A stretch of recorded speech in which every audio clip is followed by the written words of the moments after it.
സ്നേഹനന്ദങ്ങൾ പ്രിയമുള്ളവരെ, വിറ്റ്നസിൻ്റെ ഒരു പുതിയ എപ്പിസോഡിലേക്ക് എല്ലാ മാന്യപ്രേക്ഷകരെയും സ്വാഗതം ചെയ്യുകയാണ്. അനുഗ്രഹിക്കപ്പെട്ട ഒരു ജീവിതാനുഭവമാണ് നമ്മൾ കേൾക്കാൻ പോകുന്നത്. എനിക്കും ഒത്തിരി സന്തോഷമുണ്ട്. കാരണം ഇന്ന് നമ്മളോടൊപ്പം ജീവിതാനുഭവങ്ങൾ പങ്കുവെക്കുവാൻ കടന്നു വന്നിരിക്കുന്നത് കർത്താരദാസൻ പാസ്റ്റർ ഷാബു ജോണും അദ്ദേഹത്തിൻ്റെ ജീവിത പങ്കാളി സിസ്റ്റർ ഷീബ ഷാബുവുമാണ്. അങ്ങനെ ഒഫീഷ്യലി പരിചയപ്പെടുത്തുമ്പോൾ തന്നെ ഞങ്ങളുടെ കുടുംബത്തിൻ്റെ ഭാഗമാണ് എൻ്റെ വൈഫ് സാൻഡിയുടെ ജ്യേഷ്ഠത്തിയും ഹസ്ബൻഡുമാണ്. അവരെ ഓർത്ത് ദൈവത്തിന് സ്തോത്രം ചെയ്യുന്നു. പ്രിയ കർത്താവിൻ്റെ ദാസൻ പാസ്റ്റർ ഷാബു ജോൺ കൊല്ലം AG ചർച്ചിൻ്റെ പാസ്റ്ററായി ശുശ്രൂഷിക്കുന്നു. അതോടൊപ്പം തന്നെ കൊല്ലം സെഷൻ്റെ പ്രിസ്ബിറ്ററായി കർത്താവിൻ്റെ ശുശ്രൂഷയിലായിരിക്കുന്നു. ഒത്തിരി സന്തോഷമുണ്ട്. പ്രിയ കർത്താവിൻ്റെ ദാസനെയും ദാസിയെയും അസാദിയുടെ പ്രേക്ഷകരുടെ മുൻപിലേക്ക് എത്തിക്കുന്നതിൽ, അവരെ പരിചയപ്പെടുത്തുന്നതിൽ, അവരുടെ ജീവിതാനുഭവങ്ങൾ പ്രേക്ഷകരുമായി പങ്കുവെക്കുന്നതിൽ ഒത്തിരി സന്തോഷമുണ്ട്. വളരെ സ്നേഹത്തോടുകൂടെ ആദരവോടുകൂടെ പ്രിയ കർത്താവിൻ്റെ ദാസനെയും ദാസിയെയും ഈ സെഷനിലേക്ക് സ്വാഗതം ചെയ്യുകയാണ്. ഇന്ന് ഞങ്ങൾ വളരെ സന്തോഷത്തിലാണ്. കാരണം ഇന്ന് ഞങ്ങളോടൊപ്പം ആയിരിക്കുന്നത് എൻ്റെ സഹോദരിയും കുടുംബമാണ്. കർത്താവിൻ്റെ വേലയ്ക്ക് വേണ്ടി ഞങ്ങളുടെ ഭവനത്തിൽ നിന്ന് ആദ്യമായിട്ട് ഇറങ്ങിയത് എൻ്റെ മൂത്ത സഹോദരിയാണ്. ഇന്ന് കുടുംബമായിട്ട് ഞങ്ങളോടൊപ്പം ആയിരിക്കുന്നു. ഇപ്പോൾ അവർ കൊല്ലം AG സഭയോടനുബന്ധിച്ച് അവിടെ കർത്താവിൻ്റെ വേലയിലായിരിക്കുന്നു. ഞങ്ങൾക്ക് ഇവരെ നന്നായിട്ട് അറിയാമെങ്കിലും നിങ്ങൾ പ്രേക്ഷകർക്ക് വേണ്ടി നമുക്ക് ഒന്ന് പരിചയപ്പെടാം. ഇപ്പോൾ നാട്ടിലെവിടാണ്, എവിടാ ജനിച്ചു വളർന്നത്, അതെല്ലാം ഒന്ന് നമ്മുടെ പ്രേക്ഷകർക്ക് വേണ്ടി ഒന്ന് പരിചയപ്പെടാം. Praise the Lord. ഇപ്രകാരം ഒരു സന്ദർഭം ദൈവം ജീവിതത്തിൽ ഒരുക്കി തന്നതിനെ ഓർത്ത് ഞാൻ ദൈവത്തെ സ്തുതിക്കുന്നു. എൻ്റെ പ്രിയ സഹോദരിയോട് കുടുംബത്തോടെ ഒരുമിച്ചായിത്തീരുവാൻ ഇന്ന് പകൽക്കാലം സഹായിച്ചതിനായി ദൈവത്തിന് വളരെ നന്ദിയുണ്ട് ദൈവസന്നിധിയിൽ. എൻ്റെ പേര് ഷീബ എന്നാണ്. വീട്ടിൽ പുനലൂരുകാരൊക്കെ എന്നെ അറിയപ്പെടുന്നത് റാണി എന്നാണ്. ഈ ഒരാഴ്ച ഞങ്ങൾക്ക് ഇവരോടൊപ്പം മുംബൈയിലായിരിക്കാൻ കർത്താവ് സഹായിച്ചു. വളരെ സന്തോഷമുണ്ട്. എൻ്റെ പ്രിയ സഹോദരി ഓർപ്പിച്ചതുപോലെ കർത്താവിൻ്റെ വേല നിമിത്തം വചനം പഠിക്കുവാനായിട്ട് ആദ്യമായിട്ട് ഭവനത്തിൽ നിന്ന് ഇറങ്ങിത്തിരിക്കുവാനുള്ളൊരു മഹാഭാഗ്യം എൻ്റെ ജീവിതത്തിൽ കർത്താവ് നൽകി തന്നു. ഞങ്ങൾ സഹോദരങ്ങൾ 5 പേരാണ്. അതിൽ നിന്ന് ഞങ്ങളിപ്പോൾ 3 പേര് പൂർണ്ണമായി കർത്താവിൻ്റെ വേല ചെയ്യുവാൻ ദൈവം ഞങ്ങളെ തിരഞ്ഞെടുത്തതോർത്ത് ഞാൻ ദൈവത്തെ സ്തുതിക്കുന്നു. ദൈവസന്നിധിയിൽ അതിനായിട്ട് വളരെ നന്ദിയുണ്ട്. ഏകദേശം 30 വർഷത്തോളമായി ഞാൻ ഈ ശുശ്രൂഷ രംഗത്തായിരിക്കുന്നത്. കർത്താവിൻ്റെ വേല നിമിത്തം വിവിധ ഇടങ്ങളിൽ ഏകദേശം 8 സഭകളിലോളം 8 സ്ഥലങ്ങളിൽ കർത്താവിൻ്റെ വേല നിമിത്തം ആയിത്തീരുവാനൊക്കെ ദൈവം ഞങ്ങളുടെ ജീവിതത്തിൽ സാവകാശം ഒരുക്കിയിട്ടുണ്ട്. അതിനെ ഓർത്ത് ഞാൻ ദൈവത്തിന് സ്തോത്രം ചെയ്യുന്നു. മക്കളെക്കുറിച്ച് പറയുകയാണെങ്കിൽ ഞങ്ങൾക്ക് ദൈവം 2 മക്കളെയാണ് തന്നത് എന്ന് ഞങ്ങൾ പറയും. എന്നാൽ ഇപ്പം ഞങ്ങൾക്ക് 3 മക്കളാണുള്ളത്. ഞങ്ങളുടെ മോൻ ജോഷുവ, അവന് കുടുംബസ്ഥനാണ്. മോള് സ്റ്റേസി, അവർ കുടുംബമായിട്ട് ന്യൂയോർക്കിലായിരിക്കുന്നു. പ്രിയ മോള് സ്റ്റേസി ഞങ്ങൾക്ക് കർത്താവിൻ്റെ വേലയ്ക്ക് ചുമൽ തരുന്നൊരു പൈതലിനെയാണ് കർത്താവ് ഞങ്ങൾക്ക് നൽകി തന്നത്. ഇളയ മോളാണ് ജോയന്ന. അവളിവിടെ മുംബൈയിൽ തന്നെ ലീലാവതി ഹോസ്പിറ്റലിൽ കഴിഞ്ഞ മാസം 1 മാസക്കാലമായി ജോയിൻ ചെയ്തു വർക്ക് ചെയ്തുകൊണ്ടിരിക്കുന്നു. ഇതാണ് ഞങ്ങളുടെ കുഞ്ഞുങ്ങൾ. ഷാബുചാൻ ഇനി നമ്മുടെ പ്രേക്ഷകർക്ക് വേണ്ടി ഒന്ന് പരിചയപ്പെടുത്താം. ഇപ്പോൾ എവിടെ ആയിരിക്കുന്നു, എവിടെ ജനിച്ചു വളർന്നത്, വീട്ടിലെ കാര്യങ്ങളൊക്കെ ഒന്ന് പറയാം. ഞങ്ങളെ പരിചയപ്പെടുത്തിയതുപോലെ കഴിഞ്ഞ 30-ൽ പരം വർഷമായിട്ട് കർത്താവിൻ്റെ മഹത്വമുള്ള വേല കേരളത്തിൻ്റെ പല ഭാഗങ്ങൾ വിശേഷിയാൽ ചില വർഷങ്ങൾ വിദേശ രാജ്യത്തും ചെയ്യുവാൻ കർത്താവ് ഇടയാക്കി. എൻ്റെ സ്വന്തം സ്ഥലം അടൂർ കടമ്പനാടാണ്. ഇടയ്ക്കാടാണ് എൻ്റെ പ്രോപ്പർ പ്ലേസ്. ഷീബ പരിചയപ്പെടുത്തിയതുപോലെ ഷീബയുടെ കുടുംബത്തിൽ ആദ്യമായിട്ടും കർത്താവിൻ്റെ മഹത്വമുള്ള വേലയ്ക്ക് വേണ്ടി ചുമൽ കൊടുക്കുവാൻ ഷീബയ്ക്ക് കർത്താവ് ഭാഗ്യം നൽകി എന്നതുപോലെ ഞങ്ങളുടെ ഭവനത്തിലും ആദ്യമായിട്ടും കർത്താവിൻ്റെ മഹത്വമുള്ള വേല ചെയ്യുവാൻ ഉള്ള ഒരു വിശുദ്ധ വിളി കർത്താവ് ഞങ്ങൾക്ക് നൽകി. ഇന്ന് കർത്താവിൻ്റെ മഹാകരുണയാൽ എൻ്റെ സഹോദരങ്ങൾ 2 പേര്, ഞങ്ങൾ മൊത്തം 4 പേരാണ് മക്കളുമാർ. അതിനകത്ത് ഞങ്ങൾ 3 പേരും ഇന്ന് കർത്താവിൻ്റെ മഹത്വമുള്ള വേല ചെയ്യുവാൻ കർത്താവ് ഞങ്ങൾക്ക് അവസരം നൽകിക്കൊണ്ടിരിക്കുന്ന ഏറ്റവും വലിയ സന്തോഷമുള്ള ഒരു കാര്യം തന്നെയാണ്. പ്രധാന സ്തോത്രം. ഞാനിവിടെ സൈഡിലുണ്ട് കേട്ടോ. ഞങ്ങളുടെ ക്യാമറയ്ക്ക് ലിമിറ്റേഷൻ ഉള്ളത് കൊണ്ടാണ് എനിക്ക് സ്ക്രീനിൽ വരാൻ പറ്റാഞ്ഞത്. ഷാവ് പാസ്റ്ററെ ഓർത്ത് ദൈവത്തിന് സ്തോത്രം ചെയ്യുന്നു. ഷാവ് പാസ്റ്റർ പറഞ്ഞു ഷാവ് പാസ്റ്റർ കുടുംബത്തിൽ നിന്ന് പാസ്റ്ററാണ് ആദ്യം എന്ന് പറഞ്ഞു. പക്ഷേ അതിനു മുമ്പ് ഉപ്പാപ്പനും ഒക്കെ അല്ലേ കർത്താവിൻ്റെ വേലയിലാണ്. പാസ്റ്ററുടെ 5 മക്കളിൽ, ഞങ്ങളുടെ തലമുറയിൽ 4 മക്കളിൽ, പാസ്റ്ററുടെ കുടുംബത്തിലെ 4 മക്കളിൽ ആദ്യമായിട്ട് പാസ്റ്ററുടെ ഉപ്പാപ്പനാണ് ഓശാമുവേൽ പാസ്റ്റർ. പിന്നെ നമ്മുടെ ആളുകളൊക്കെ സ്നേഹപൂർവ്വം ഓച്ചാൻ എന്ന് വിളിക്കുന്ന ശാമുവേൽ പാസ്റ്ററുടെ ജ്യേഷ്ഠൻ്റെ മകനാണ്. ശരിക്കും ഞങ്ങളൊക്കെ ഈ ശുശ്രൂഷയ്ക്ക് ഇറങ്ങിത്തിരിക്കാനുള്ള ഒരു മുഖാന്തരവും ഒക്കെ പ്രേരക ശക്തി എന്നുള്ളത് പാസ്റ്റർ സാമുവേൽ തന്നെയാണ്. അദ്ദേഹം ഞങ്ങളുടെ ശുശ്രൂഷകൾക്ക് വളരെയധികം കൈത്താങ്കൽ നൽകിയിട്ടുള്ള അനുഗ്രഹിക്കപ്പെട്ട ഒരു ദൈവപുരുഷനാണ്. അതെ, അതുപോലെ തന്നെ കർത്താവിൻ്റെ ദാസന് ഷാജൻ ജോൺ ഇടയ്ക്കാടിൻ്റെ സഹോദരനാണ്. ഷാൻചാനെ പിന്നെ കേരളത്തിലെ എല്ലാവർക്കും അറിയാം, കാരണം മാധ്യമപ്രവർത്തകനായതുകൊണ്ട് വർഷങ്ങളായിട്ട് ഗുഡ് ന്യൂസിലൊക്കെ എഴുതുന്നതുകൊണ്ട് ഷാൻചാനെ എല്ലാവർക്കും അറിയാം. ഞാൻ അത്രയും അറിയപ്പെടുന്ന ഒരാളല്ല, ഞാനൊരു സഭാ ശുശ്രൂഷകനായിട്ട് ഇങ്ങനെ ഒതുങ്ങിപ്പോകുന്ന ഒരാളാണ്. എന്ന് പറഞ്ഞാൽ കൊല്ലത്ത് ശുശ്രൂഷിക്കുന്ന കൊല്ലം ടൗൺ AG ചർച്ചിൻ്റെ പാസ്റ്റർ, കൊല്ലത്തെ പ്രസ്ബിറ്ററാണ്. നേരത്തെ അടൂർ സെഷൻ്റെ പ്രസ്ബിറ്ററായിരുന്നു. ദേവദാസിൻ്റെ ആ എളിമ കൊണ്ടാണ് പറഞ്ഞത് ഞാനിങ്ങനെ ഒതുങ്ങിക്കൂടി പോകുന്ന ആളാണെന്നൊക്കെ. കർത്താവിൽ ഉപയോഗിക്കപ്പെടുന്ന കർത്താവിൻ്റെ ദാസനാണ്. ഞാൻ ശുശ്രൂഷയ്ക്ക് ഇറങ്ങുന്ന സന്ദർഭത്തിൽ ഷാജൻ ജോൺ ഇടയ്ക്കാട് വേൾഡ് വിഷൻ്റെ സ്റ്റാഫായിരുന്നു. പിന്നീട് അദ്ദേഹത്തിന് നോർത്ത് ഇന്ത്യയിലേക്ക് ട്രാൻസ്ഫർ ഉണ്ടായി. അവിടെ വെച്ചാണ് അദ്ദേഹം ശരിക്കും പൂർണ്ണമായിട്ടും ഒരു ദൈവിക ദൗത്യം ഏറ്റെടുക്കുകയും അവിടെ ഒരു മിഷൻ സ്റ്റേഷൻ ആരംഭിക്കുകയും ഇന്ന് അസംബ്ലീസ് ഓഫ് ഗോഡ് സമൂഹത്തിൻ്റെ ഒരു അനുഗ്രഹിക്കപ്പെട്ട ഒരു ഒഫീഷ്യൽ ലൈസൻസ് ഉള്ള ഒരു പാസ്റ്ററായിട്ട് അദ്ദേഹത്തെ കർത്താവ് മാറ്റി. അത് ഞങ്ങൾക്ക് ഒത്തിരി അഭിമാനമുണ്ട്, ഞങ്ങൾക്ക് ഒത്തിരി സന്തോഷമുണ്ട്. അവസ്ഥ കർത്താവിൻ്റെ സ്തോത്രം. ഒത്തിരി ജീവിതാനുഭവങ്ങൾ കേൾക്കാനുണ്ട്. ഇവരുടെ കുടുംബത്തിൻ്റെ അനുഭവങ്ങളുണ്ട്, രണ്ടുപേരുടെയും അനുഭവങ്ങളുണ്ട്, ശുശ്രൂഷാനുഭവങ്ങളുണ്ട്, എല്ലാം കേൾക്കണം. അപ്പോൾ അതുകൊണ്ട് ഇനി അധിക സമയങ്ങൾ നഷ്ടപ്പെടുത്താതെ പ്രിയ ഷാബുജാനും ഷിബാമയ്ക്കും വേണ്ടി സമയം തരികയാണ്. ഫസ്റ്റ് പിന്നെ ഞാൻ ആക്ച്വലി കർത്താവിൻ്റെ മഹത്വമുള്ള വേല ചെയ്യുന്നത് ദൈവനിയോഗത്താൽ ഇറങ്ങിത്തിരിക്കുന്നത് ഇന്നേക്ക് 30-35 വർഷം മുമ്പാണ്. എൻ്റെ കോളേജ് വിദ്യാഭ്യാസം കഴിഞ്ഞ ഉടനെ തന്നെ ദൈവം മറ്റൊന്നിലേക്കും തിരിഞ്ഞു പോകാതെ ശരിക്കും എൻ്റെ ഫാദർ ശരിക്കും ഒരു ബിസിനസ് ചെയ്തുകൊണ്ടിരിക്കുന്ന ആളായിരുന്നു. ഫാദർ നേരത്തെ ഗുജറാത്തിലായിരുന്നു, അവിടുന്ന് നാട്ടിൽ വന്നൊരു ബിസിനസ് ആരംഭിച്ചു. അപ്പം ഫാദറിൻ്റെയും എൻ്റെ ഗ്രാൻഡ് ഫാദറും ശരിക്കും ഒരു ബിസിനസ് ചെയ്തുകൊണ്ടിരുന്ന ആളാണ്. അപ്പോൾ അവരുടെയൊക്കെ ഒരു ആഗ്രഹം അടുത്ത തലമുറയിൽ ബിസിനസ്സുമായി ബന്ധപ്പെട്ട് പോകാൻ പറ്റിയ ഒരാൾ ഞാനാണ് എന്നതിൽ ആ നില പ്ലാനിങ്ങിൽ ഞങ്ങളുടെ കുടുംബ പശ്ചാത്തലമായിരുന്നു. എന്നാൽ എൻ്റെ മനസ്സ് അങ്ങോട്ട് ഡൈവേർട്ടായി പോകാതെ എൻ്റെ കോളേജ് വിദ്യാഭ്യാസം കഴിഞ്ഞ ഉടനെ തന്നെ ദൈവത്തിൻ്റെ വേല ചെയ്യണം എന്ന ഒരു നിയോഗമുണ്ടാവുകയും അങ്ങനെ ഞാൻ മറ്റാരുടെയും പ്രേരണയോ താല്പര്യങ്ങളോ ഒന്നും പിന്നിൽ ഉണ്ടായിരുന്നില്ല. ശരിക്കും ഒരു ദൈവിക ഇടപെടൽ മാത്രമാണ് അതിനകത്ത് സംഭവിച്ചത്. അങ്ങനെ ഞാൻ പുല്ലൂരുള്ള ബഥേൽ ബൈബിൾ കോളേജിലെ 92 മുതൽ 95 വരെയുള്ള കാലഘട്ടം ദൈവത്തിൻ്റെ മാറ്റമില്ലാത്ത വചനം പഠിപ്പാൻ കർത്താവ് എനിക്ക് അവസരം നൽകി. അത് എൻ്റെ ജീവിതത്തിൽ ഒത്തിരി വഴിത്തിരിവുമായി മാറി. അതിനുശേഷം ഞാൻ അഞ്ചൽ സെക്ഷനിലെ ഇടമുളയ്ക്കൽ എന്ന സ്ഥലത്ത് കർത്താവിൻ്റെ മഹത്വമുള്ള വേലയ്ക്ക് വേണ്ടി പോകാൻ കർത്താവ് അവസരം നൽകി. അന്ന് ഞാൻ കുടുംബസ്ഥനായിരുന്നില്ല.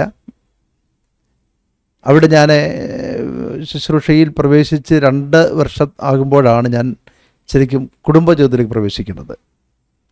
കർത്താവിൻ്റെ ദാസി സിസ്റ്റർ ഷീബ എൻ്റെ കുടുംബജീവിതത്തിലേക്ക് കടന്നു വന്നു. അനുഗ്രഹിക്കപ്പെട്ട ധന്യമായുള്ള ഒരു കുടുംബജീവിതം നയിപ്പാൻ കർത്താവ് ഇടയാക്കിക്കൊണ്ടിരിക്കുന്നു. ഇനി നമുക്ക് രണ്ടുപേരെയും ചെറിയ പ്രായം മുതലുള്ള അനുഭവങ്ങളൊക്കെ നമുക്ക് കേൾക്കാം. എൻ്റെ ചെറുപ്പകാലം മുതലേ എനിക്ക് അല്പസ്വല്പം പാടാനും ബൈബിൾ വായിക്കാനും അങ്ങനെയൊക്കെയുള്ളൊരു ചെറിയ താലന്തുകളൊക്കെ കർത്താവ് തന്നതുകൊണ്ട് സൺഡേ സ്കൂളിനും CAയ്ക്കും ചർച്ചിലൊക്കെ അപ്രകാരമൊക്കെ വളരെ ദൈവസന്നിധി നിൽക്കുവാനൊക്കെ സഹായിച്ചു. അന്ന് മുതലേ കർത്താവിൻ്റെ വേല ചെയ്യണമെന്നുള്ളൊരു ആഗ്രഹമായിരുന്നു എൻ്റെ മനസ്സിൽ. അതെങ്ങനെ ചെയ്യണം, എവിടെ പോകണമെന്നൊന്നും എനിക്കറിയത്തില്ലായിരുന്നു. അങ്ങനെ ഇരിക്കുമ്പം എനിക്കും മണക്കാലയിലുള്ള ഫെയ്ത്ത് തിയോളജിക്കൽ സെമിനാരിയിൽ 2 വർഷക്കാലം ദൈവത്തിൻ്റെ വചനം പഠിക്കുവാനായിട്ടുള്ളൊരു അവസരം കർത്താവ് ഒരുക്കി തന്നു. അത് മുഖാന്തരം ആ കോളേജിൽ കടന്നുപോയി എൻ്റെ ശുശ്രൂഷ ജീവിതത്തിൽ അതൊരു ശക്തിയായിരുന്നു. അവിടെയുള്ള അനുഭവങ്ങൾ 2 വർഷക്കാലത്തെ പഠനം, കോളേജുമായി ബന്ധപ്പെട്ട ഞങ്ങളുടെ അധ്യാപകർ, വിശേഷാൽ ഞങ്ങളുടെ TG കോശ് സാറ്, കുടുംബം, ഞങ്ങളെയൊക്കെ നല്ല രീതിയിൽ കർത്താവിൻ്റെ വേലയ്ക്ക് വേണ്ടി ചുമൽ കൊടുക്കുവാൻ വളരെ കുടുംബവും ഞങ്ങളുടെ അധ്യാപകർ, എൻ്റെ കൂട്ടുകാരെല്ലാം നന്നായി അങ്ങോട്ടും ഇങ്ങോട്ടുള്ളൊരു സ്നേഹം, സഹകരണം, പ്രാർത്ഥനാ ജീവിതം, അതൊക്കെ എൻ്റെ ശുശ്രൂഷ ലെവൽ മുന്നോട്ട് കൊണ്ടുപോകാൻ കർത്താവ് സഹായിച്ചു. അപ്രകാരമാണ് ഇങ്ങനെ ഒരു പ്രാവശ്യം കോശി സാറ് ഞങ്ങളുടെ ഒരു ചാപ്പൽ സർവീസിൽ കടന്നു വന്നിട്ട് ഞങ്ങളുടെ അടുത്ത് ചോദിച്ചു, നിങ്ങൾക്ക് എന്ത് ചെയ്യാനാണ് ആഗ്രഹമെന്ന് ചോദിച്ചു, ഇനിയും ഇവിടുന്ന് പഠിച്ചിട്ട് പുറത്തിറങ്ങിയാൽ. അന്നേരം ഞങ്ങളുടെ സഹോദരിമാരിൽ പലരും അവരുടേതായ കാര്യങ്ങളൊക്കെ പറഞ്ഞപ്പോൾ ഞാൻ എഴുന്നേറ്റ് എന്ന് പറഞ്ഞു, ഒരു സഭാ ശുശ്രൂഷകൻ്റെ ഭാര്യയായി തീരുവാനാണ് എനിക്ക് ആഗ്രഹം, അതിനുവേണ്ടിയാണ് ഞാൻ പ്രാർത്ഥിക്കുന്നതെന്ന് പറഞ്ഞു. അപ്രകാരം ദൈവം ഗ്രാജുവേറ്റ് ചെയ്ത് മാസങ്ങൾക്ക് ശേഷം അപ്രകാരം ഒരു സാഹചര്യവും എൻ്റെ ജീവിതത്തിൽ ഒരുക്കി തന്നു. ഞങ്ങളുടെ സഭാ ശുശ്രൂഷ ദൈവദാസനെ ഓർപ്പിച്ചതുപോലെ ഇടമുളയ്ക്കലായിരുന്നു ആരംഭിക്കുന്നത്. അവിടെ മുതൽ കൊല്ലം സഭ വരെ ഇത്രത്തോളം ഞങ്ങളെ കൊണ്ടുവന്നത് ഞാൻ പലപ്പോഴും ദൈവസന്നിധിയിൽ പറയാറുണ്ട്. ദൈവം നടത്തിയതല്ലാതെ ഞങ്ങളുടെ ജീവിതത്തിൽ ഒന്നും പറയുവാനില്ല, ഞങ്ങൾക്കൊരു പുകഴ്ചയും പറയുവാനല്ല. ദൈവത്തിൻ്റെ കൃപ മാത്രമാണ് ഞങ്ങൾ ഇത്രത്തോളം നിൽക്കുവാൻ കാരണമായി തീർന്നത്. ജനങ്ങളുടെ പ്രാർത്ഥന, സപ്പോർട്ട്, അതെല്ലാം ഞങ്ങളുടെ ജീവിതത്തിൽ വളരെ അനുഗ്രഹമായിരുന്നു. നന്ദിയോടെ ഇന്ന് പകൽക്കാലം അത് ഓർക്കുവാൻ സഹായിച്ചു. വിവിധ സാഹചര്യങ്ങൾ കൂടി ഞങ്ങൾ കടന്നുപോയിട്ടുണ്ട്. സാമ്പത്തികമായ സാഹചര്യങ്ങൾ, ബുദ്ധിമുട്ടുകൾ, ഭാരങ്ങൾ. ഞങ്ങളുടെ സഭാ പ്രവർത്തനങ്ങൾ ആരംഭിച്ച സമയങ്ങളിലൊക്കെ വളരെ സാമ്പത്തികമായ പ്രതിസന്ധികൾ, പ്രതികൂലങ്ങളൊക്കെ കടന്നുപോയിട്ടുണ്ട്. എന്നാൽ ആദ്യമൊന്നും ഞങ്ങൾക്ക് ഇതിനെ പ്രാർത്ഥിക്കുവാനോ എങ്ങനെ തരണം ചെയ്യണോ എന്നറിയുവാനോ ഒന്നും കഴിയാത്ത സാഹചര്യം ഉണ്ടായിരുന്നെങ്കിലും ഞങ്ങളുടെ ഇടമുളയ്ക്കലെ സഭാ ശുശ്രൂഷ കാലയളവ് മുതൽ ഞങ്ങൾ ദൈവത്തിൽ എടുത്തൊരു തീരുമാനമുണ്ട്. ഞങ്ങളുടെ ഭാരങ്ങളോ പ്രയാസങ്ങളോ ഞങ്ങൾ മറ്റാരോട് ഷെയർ ചെയ്യുകയില്ല, ദൈവത്തോട് മാത്രം പറയുമെന്നുള്ളൊരു ഉറച്ച ഒരു വിശ്വാസം ദൈവസന്നിധി ഞങ്ങൾക്ക് പ്രാപിച്ചെടുക്കുവാനായിട്ട് കഴിഞ്ഞു. സ്വന്തം സഹോദരങ്ങളോടോ അല്ലെങ്കിൽ ചർച്ചയിൽപ്പെട്ടവരോടോ അല്ലെങ്കിൽ സഭയിലുള്ള മറ്റു വ്യക്തികളോടോ ഒന്നും ഞങ്ങളുടെ ഒരു ബുദ്ധിമുട്ടും പറയാതെ ദൈവസന്നിധിയിൽ പറയുക. അത് മാത്രമായിരുന്നു ഞങ്ങളുടെ ലക്ഷ്യം. കർത്താവ് ഞങ്ങൾക്ക് വേണ്ടി അത്ഭുതത്തിൻ്റെ കരം ഓരോ നിമിഷവും നീട്ടുന്നത് കാണുവാൻ ഞങ്ങളുടെ വ്യക്തിപരമായ ജീവിതത്തിൽ ഒത്തിരി അനുഭവങ്ങൾ കൂടി ദൈവം ഞങ്ങളെ നടത്തിയിട്ടുണ്ട്. ശിവ സാക്ഷി സമർപ്പിച്ചതുപോലെ കഴിഞ്ഞ 8 സ്ഥലങ്ങളിൽ കർത്താവിൻ്റെ മഹത്വമുള്ള വേല ചെയ്യാൻ അവസരം നൽകി എന്നുള്ളത് ഏറ്റവും ഭാഗ്യകരമായ ഒരവസ്ഥ തന്നെയാണ്. ഞങ്ങളുടെ തുടക്കം ഇടമുളയ്ക്കലായിരുന്നു. ഇടമുളയ്ക്കൽ ശരിക്കും ഇന്ന് അനുഗ്രഹിക്കപ്പെട്ടൊരു കൂട്ടായ്മ ദൈവം നൽകിയിട്ടുണ്ട്. ഞാൻ ഓർക്കുകയായിരുന്നു, ഞങ്ങൾ കഴിഞ്ഞ ഈ 31 വർഷക്കാലം കൊണ്ട് 5 വർഷം വരുന്ന സ്ഥലങ്ങളുണ്ട്, 8 വർഷം വരുന്ന ശുശ്രൂഷിച്ച സ്ഥലങ്ങളിലുണ്ട്. മഹാകരുണയാൽ എങ്ങും ശുശ്രൂഷയ്ക്ക് ഒരു തടസ്സം ഉണ്ടാകുന്ന രീതിയിലോ അല്ലെങ്കിൽ ഞങ്ങൾക്ക് അവിടെ പരാജയം സംഭവിക്കുന്ന നിലയിലോ ആയിരിക്കാൻ കർത്താവ് അനുവദിച്ചിട്ടില്ല. എല്ലാ ശുശ്രൂഷാ രംഗത്തും എല്ലാ പ്രാദേശിക സഭകളിലും ദൈവനാമ മഹിമയ്ക്ക് വേണ്ടി കർത്താവ് ഏൽപ്പിച്ചത് ജീവൻ കർത്താവിടെയാക്കി. ഇടമുളയ്ക്കലൊക്കെ ഞങ്ങൾ ശുശ്രൂഷയിൽ പ്രവേശിച്ച സന്ദർഭത്തിൽ സ്വന്തമായിട്ട് പ്രോപ്പർട്ടി ഒന്നും അവിടെ ഇല്ല. അവിടെ ഒരു വാടക വീട്ടിലാണ് ശരിക്കും പ്രാർത്ഥന ആരംഭിക്കേണ്ടത്. കാലങ്ങൾക്ക് പിറകെ 30 വർഷം മുമ്പുള്ള വീടെന്ന് പറയുമ്പോൾ അന്ന് ശരിക്കും കറണ്ട് പോലും ഉണ്ടെന്ന് തോന്നുന്നില്ല. അന്ന് ഇടിഞ്ഞ് പൊളിഞ്ഞ് വീഴാറായ ഒരു വീട്ടിലാണ് ശരിക്കും ഞങ്ങൾ താമസിക്കുന്നത്. അവിടെ വെച്ചൊക്കെയാണ് ശരിക്കും മോൻ ജനിക്കപ്പെടുന്നത്. വാസയോഗ്യ ഒരു ഭവനം ആയിരുന്നില്ല ശരിക്കും അത് അന്ന്. ഇന്ന് അങ്ങനത്തെ ഭവനങ്ങൾ ആളുകൾ പാർക്കാൻ താല്പര്യപ്പെടുമോ എന്ന് സംശയിക്കുന്നുണ്ട്. എങ്കിലും അവിടെ 5 വർഷം കർത്താവിന് വേണ്ടി നിൽക്കാനും അവിടെ വസ്തു വാങ്ങാനും ആലയത്തിൻ്റെ ക്രമീകരണങ്ങളൊക്കെ പാസനേജിൻ്റെ പണികളൊക്കെ ചെയ്യാൻ കർത്താവ് ഇവിടെയാക്കി. ഇന്ന് നല്ല കൂട്ടായ്മയുള്ളത് നല്ല സ്ഥലമാക്കി ദൈവം ആ വേലയെ ഉയർത്തുകയും സഹായിക്കുകയും ചെയ്തിട്ടുണ്ട്. അങ്ങനെ ഓരോ പ്രവർത്തന സ്ഥലങ്ങളിലും കർത്താവിൻ്റെ മഹത്വമുള്ള പ്രവൃത്തികൾ കാണാൻ കർത്താവ് ഇവിടെയാക്കി. പിന്നെ ഷീബ സൂചിപ്പിച്ചതുപോലെ ഞങ്ങളുടെ വ്യക്തിപരമായ വിഷയങ്ങളൊന്നും ഞങ്ങൾ ആരോടും പറയാറില്ല. ഒരു സാമ്പത്തിക വിഷയം ഇന്ന് വരെയും തുറന്നാരോടും പറഞ്ഞിട്ടില്ല. ഞങ്ങൾ പറയുന്ന കാര്യമുണ്ട്, ഇല്ല എന്നൊരു കാര്യം ആരോടും പറയാൻ പാടില്ല. അതെല്ലാം ദൈവസന്നിധിയിൽ വെച്ച് നമ്മൾ പ്രാർത്ഥിക്കുക എന്നുള്ളതാണ്. ഞങ്ങളുടെ മക്കൾമാരെ, എനിക്ക് മക്കൾ 2 പേരുണ്ട്, മോൻ ജോഷുവ, മോൻ ജോയന്ന. അവരുടെയൊക്കെ വിദ്യാഭ്യാസ കാലഘട്ടങ്ങളിലൊക്കെ വലിയ ക്രൈസിസ്, വലിയ പ്രതിസന്ധികൾ വന്നിട്ടുണ്ട്. പക്ഷേ എങ്ങും കർത്താവ് ലജ്ജിപ്പിച്ചിട്ടില്ല. ദൈവം വിശ്വസ്തനായി ഞങ്ങളുടെ കൂടെ ഇരുന്നു. ജോഷുവ ജനിക്കുന്ന സന്ദർഭത്തിന് ഷീബ കൺസീവായിരിക്കുമ്പം ഒരു 6 or 7 മാസമായപ്പോൾ ഷീബ എന്നോട് പറഞ്ഞു, നമുക്ക് മോന് ജോഷുവ എന്ന് പേരിടണമെന്ന് പറഞ്ഞു. ശരിക്കും അന്ന് ജനിക്കാൻ പോകുന്ന കുഞ്ഞ് ആണാണോ പെണ്ണാണോ നമുക്കറിയത്തില്ല. കാര്യം അങ്ങനത്തെ സംവിധാനങ്ങൾ നമുക്കില്ല. എങ്കിലും അവൾ ഡിക്ലെയർ ചെയ്തു, നമുക്ക് മോനാണ് ജനിക്കാൻ പോകുന്നത്, അതുകൊണ്ട് ജോഷുവ എന്ന് പേരിടണം. ഞാൻ എതിർത്തില്ല. അങ്ങനെ ഒരു വാഗ്ദത്ത സന്തതി എന്ന് വേണമെങ്കിൽ പറയാം. ജോഷുവയുടെ പേര് ഉദരത്തിലിരിക്കുമ്പോൾ തന്നെ സ്ഥാപിക്കപ്പെട്ടൊരു പേരാണ്. അവൻ്റെ ജനനസന്ദർഭത്തിൽ അല്പം കോംപ്ലിക്കേഷൻസ് കാര്യമായ നിലയിൽ കടന്നു വന്നെങ്കിലും കർത്താവ് കൂടെ ഇരുന്നു. അവനിപ്പോൾ ഞങ്ങളുടെ കൂടെ ഇല്ല, അവൻ വിദേശത്ത് താമസിക്കുന്നു. അവൻ്റെ ഞാൻ ഓർക്കുകയായിരുന്നു, അവനെ ഓരോ വിദ്യാഭ്യാസ മേഖലയിലും പ്രതിസന്ധി ഉണ്ടായിട്ടുണ്ട്. ബിടെക്കിന് ചേർന്ന സന്ദർഭം, ബിടെക്കിന് പ്രസിദ്ധമായ ഒരു കോളേജിലാണ് കൊണ്ട് ചേർത്തത്, കാർമൽ റാന്നിയിലുള്ള പെരുന്നാട്. 1-ാം വർഷം കഴിയുമ്പോഴത്തേക്ക് കോളേജ് പൂട്ടി. ആ കോളേജ് മുൻപോട്ട് കൊണ്ടുപോകാൻ കഴിയുന്നില്ല. അപ്പോൾ ഇവനെ എങ്ങനെ പഠിപ്പിക്കണം എന്ന ചിന്തകൾ കടന്നു വന്നു. അങ്ങനെ പ്രാർത്ഥിച്ച് അവിടുത്തെ എല്ലാ കുഞ്ഞുങ്ങളും, അവിടെ ഏകദേശം അന്നുള്ള കംപ്ലീറ്റ് കുട്ടികളും വേറെ കോളേജിലേക്ക് പോകേണ്ടി വന്നു. ജോഷുവയെ നേരെ അങ്ങ് എറണാകുളത്ത് ടോക്കച്ചിൽ വിട്ടു. ടോക്കച്ചിൽ പഠിപ്പിക്കുക എന്നുള്ളത് ഒരു സാധാരണ സഭാ ശുശ്രൂഷ സംബന്ധിച്ച് എളുപ്പമുള്ള കാര്യമല്ല. ന്യായമായ ഫീസ് അടയ്ക്കേണ്ട ഒരു സ്ഥാപനമാണ്. എങ്കിലും കർത്താവ് അത് ചെയ്തു. ഇന്ന് അവൻ എംടെക് കഴിഞ്ഞിട്ട് ഒരു സോഫ്റ്റ്വെയർ എഞ്ചിനീയറാണ്. ഞാൻ ചിലപ്പോൾ ചിന്തിക്കും, അവനെ ഈ കാർമൽ കോളേജിൽ അന്ന് അവർ നിർത്തുന്നതും ഇവൻ ടോക്കച്ചിൽ പോകരുത്, ഒരു പക്ഷേ മറ്റെവിടെങ്കിലും ഇവൻ പഠിച്ചതെങ്കിൽ ബിടെക് കഴിഞ്ഞ് ഏതെങ്കിലും ഒരു ജോലിക്ക് കയറി അങ്ങനെ പോയതായിരുന്നു. അവിടെ പോയത് കൊണ്ട് അവിടുത്തെ ടീച്ചേഴ്സുമായിട്ട് നമുക്കൊരു മാന്യമായ ബന്ധമുണ്ടാക്കി, അവരുടെ ഇൻഫ്ലുവൻസ് ഉണ്ടായി. അങ്ങനെയാണ് ശരിക്കും മാസ്റ്റേഴ്സ് കൂടെ എടുക്കാൻ ഒരു പ്രേരണ ഞങ്ങൾക്കുണ്ടാകുന്നതും അവൻ മാസ്റ്റേഴ്സ് എടുക്കാനും പിന്നീട് 3 വർഷം എറണാകുളത്ത് തന്നെ സോഫ്റ്റ്വെയർ എഞ്ചിനീയറാകാൻ കർത്താവ് ഇടയാക്കി. അതൊക്കെ ഒരു പ്രാർത്ഥനയുടെ, അല്ലെങ്കിൽ നമ്മൾ അതിനുവേണ്ടി പ്രാർത്ഥിച്ചോ എന്ന് ചോദിച്ചാൽ പ്രാർത്ഥിച്ചിട്ടില്ല, ദൈവത്തിന് വേണ്ടി നിൽക്കാൻ കർത്താവ് ഇടയാക്കിയപ്പോഴേക്കും എന്നെ മാനിക്കുന്നവരെ മാനിക്കുമെന്നുള്ള ദൈവിക വാഗ്ദത്തം അവൻ്റെ മേൽ കടന്നു വരാൻ കർത്താവ് ഇടയാക്കി. ഞങ്ങളുടെ മോടെ കാലഘട്ടത്തിൻ്റെ അവിടെ ജന്മവുമായി ബന്ധപ്പെട്ട ഒരു ഭയങ്കര സാക്ഷ്യം ഞങ്ങൾക്കുണ്ട്. അത് ചില അത്യപൂർവ സന്ദർഭങ്ങളിൽ ഞാൻ ഷെയർ ചെയ്തിട്ടുണ്ടാവും ആരോടെങ്കിലുമൊക്കെ, ഏതെങ്കിലും മീറ്റിങ്ങിനോ അല്ലെങ്കിലൊക്കെ. ബേബി ആയിരിക്കും അത് പറയാൻ കുറച്ചുകൂടെ നല്ലതെന്ന് എനിക്ക് തോന്നുന്നു. മോളെ ഞാൻ പ്രഗ്നൻ്റ് ആയിട്ട് നടുത്തേരി എന്ന സ്ഥലത്ത് ഞങ്ങൾ കർത്താവിൻ്റെ വേല നിമിത്തമായിരിക്കുമ്പോഴാണ് മോളെ ഞാൻ പ്രഗ്നൻ്റ് ആവുന്നത്.